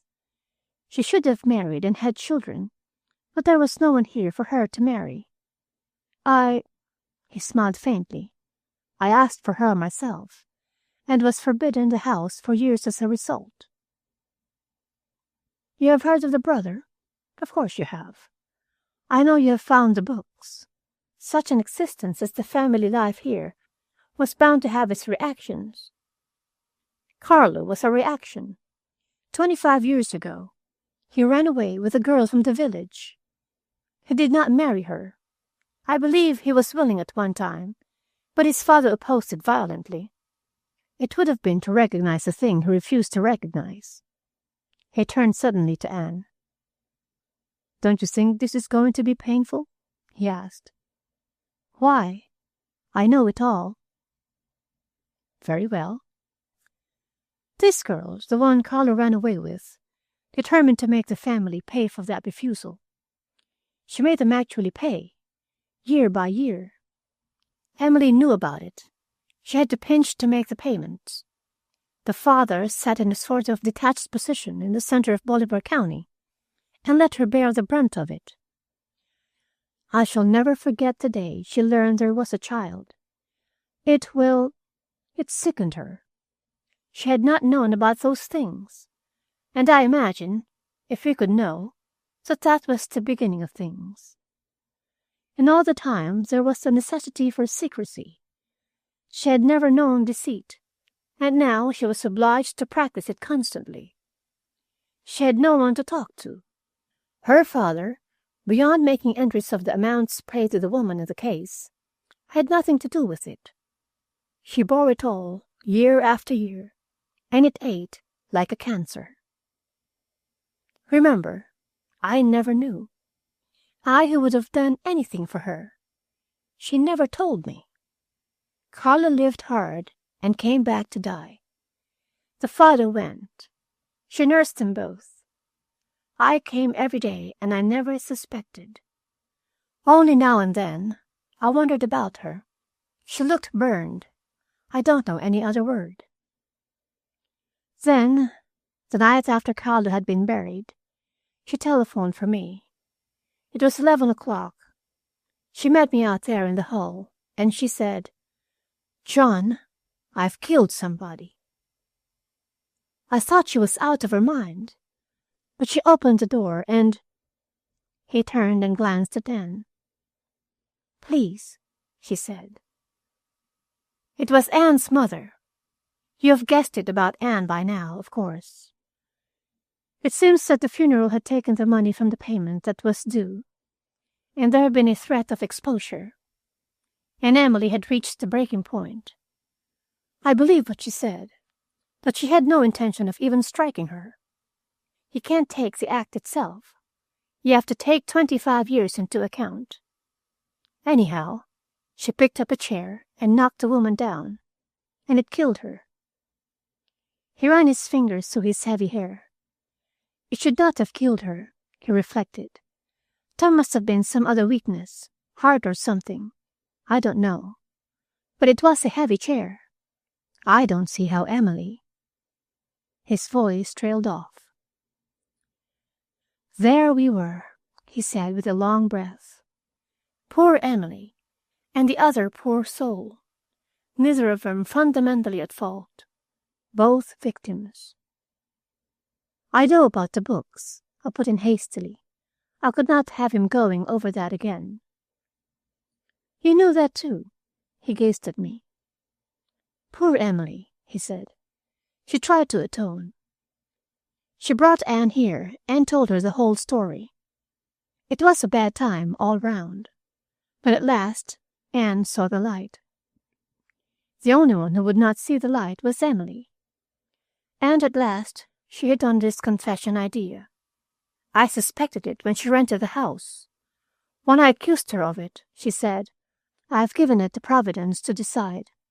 If the confession is found, I shall know I am to suffer, and I shall not lift a hand to save myself. So it went through the hours.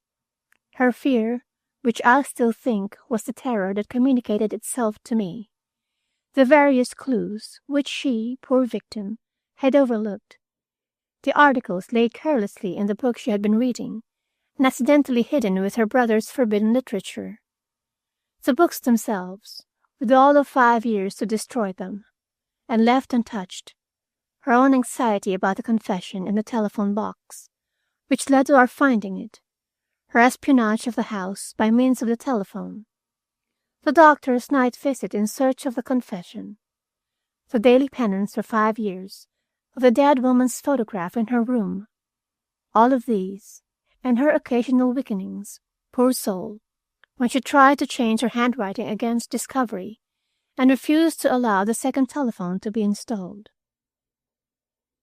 How clear it was! How, in a way, inevitable! And, too, how really best for her it had turned out. For she had made a pact, and she died believing that discovery here had come, and would take the place of punishment beyond. Martin's break came the next day. I was in the library alone, and he was with Anne in the garden, when Maggie came into the room with a saucer of crabapple jelly. I wish you'd look at this, she said. If it's cooked too much, it gets tough, and— She straightened suddenly and stood staring out through a window. I'd thank you to look out and see the goings-on in our garden, she said sharply. In broad daylight, too. But I did not hear what else Maggie had to say. I glanced out, and Martin had raised the girl's face to his and was kissing her, gently and very tenderly. And then and again, as with fear, it is hard to put into words, I felt come over me such a wave of contentment and happiness as made me close my eyes with the sheer relief and joy of it. All was well. The past was the past, and out of its mistakes had come a beautiful thing. And, like the fear, this joy was not mine. It came to me. I picked it up, a thought without words. Sometimes I think about it, and I wonder, did little Miss Emily know? End of the confession.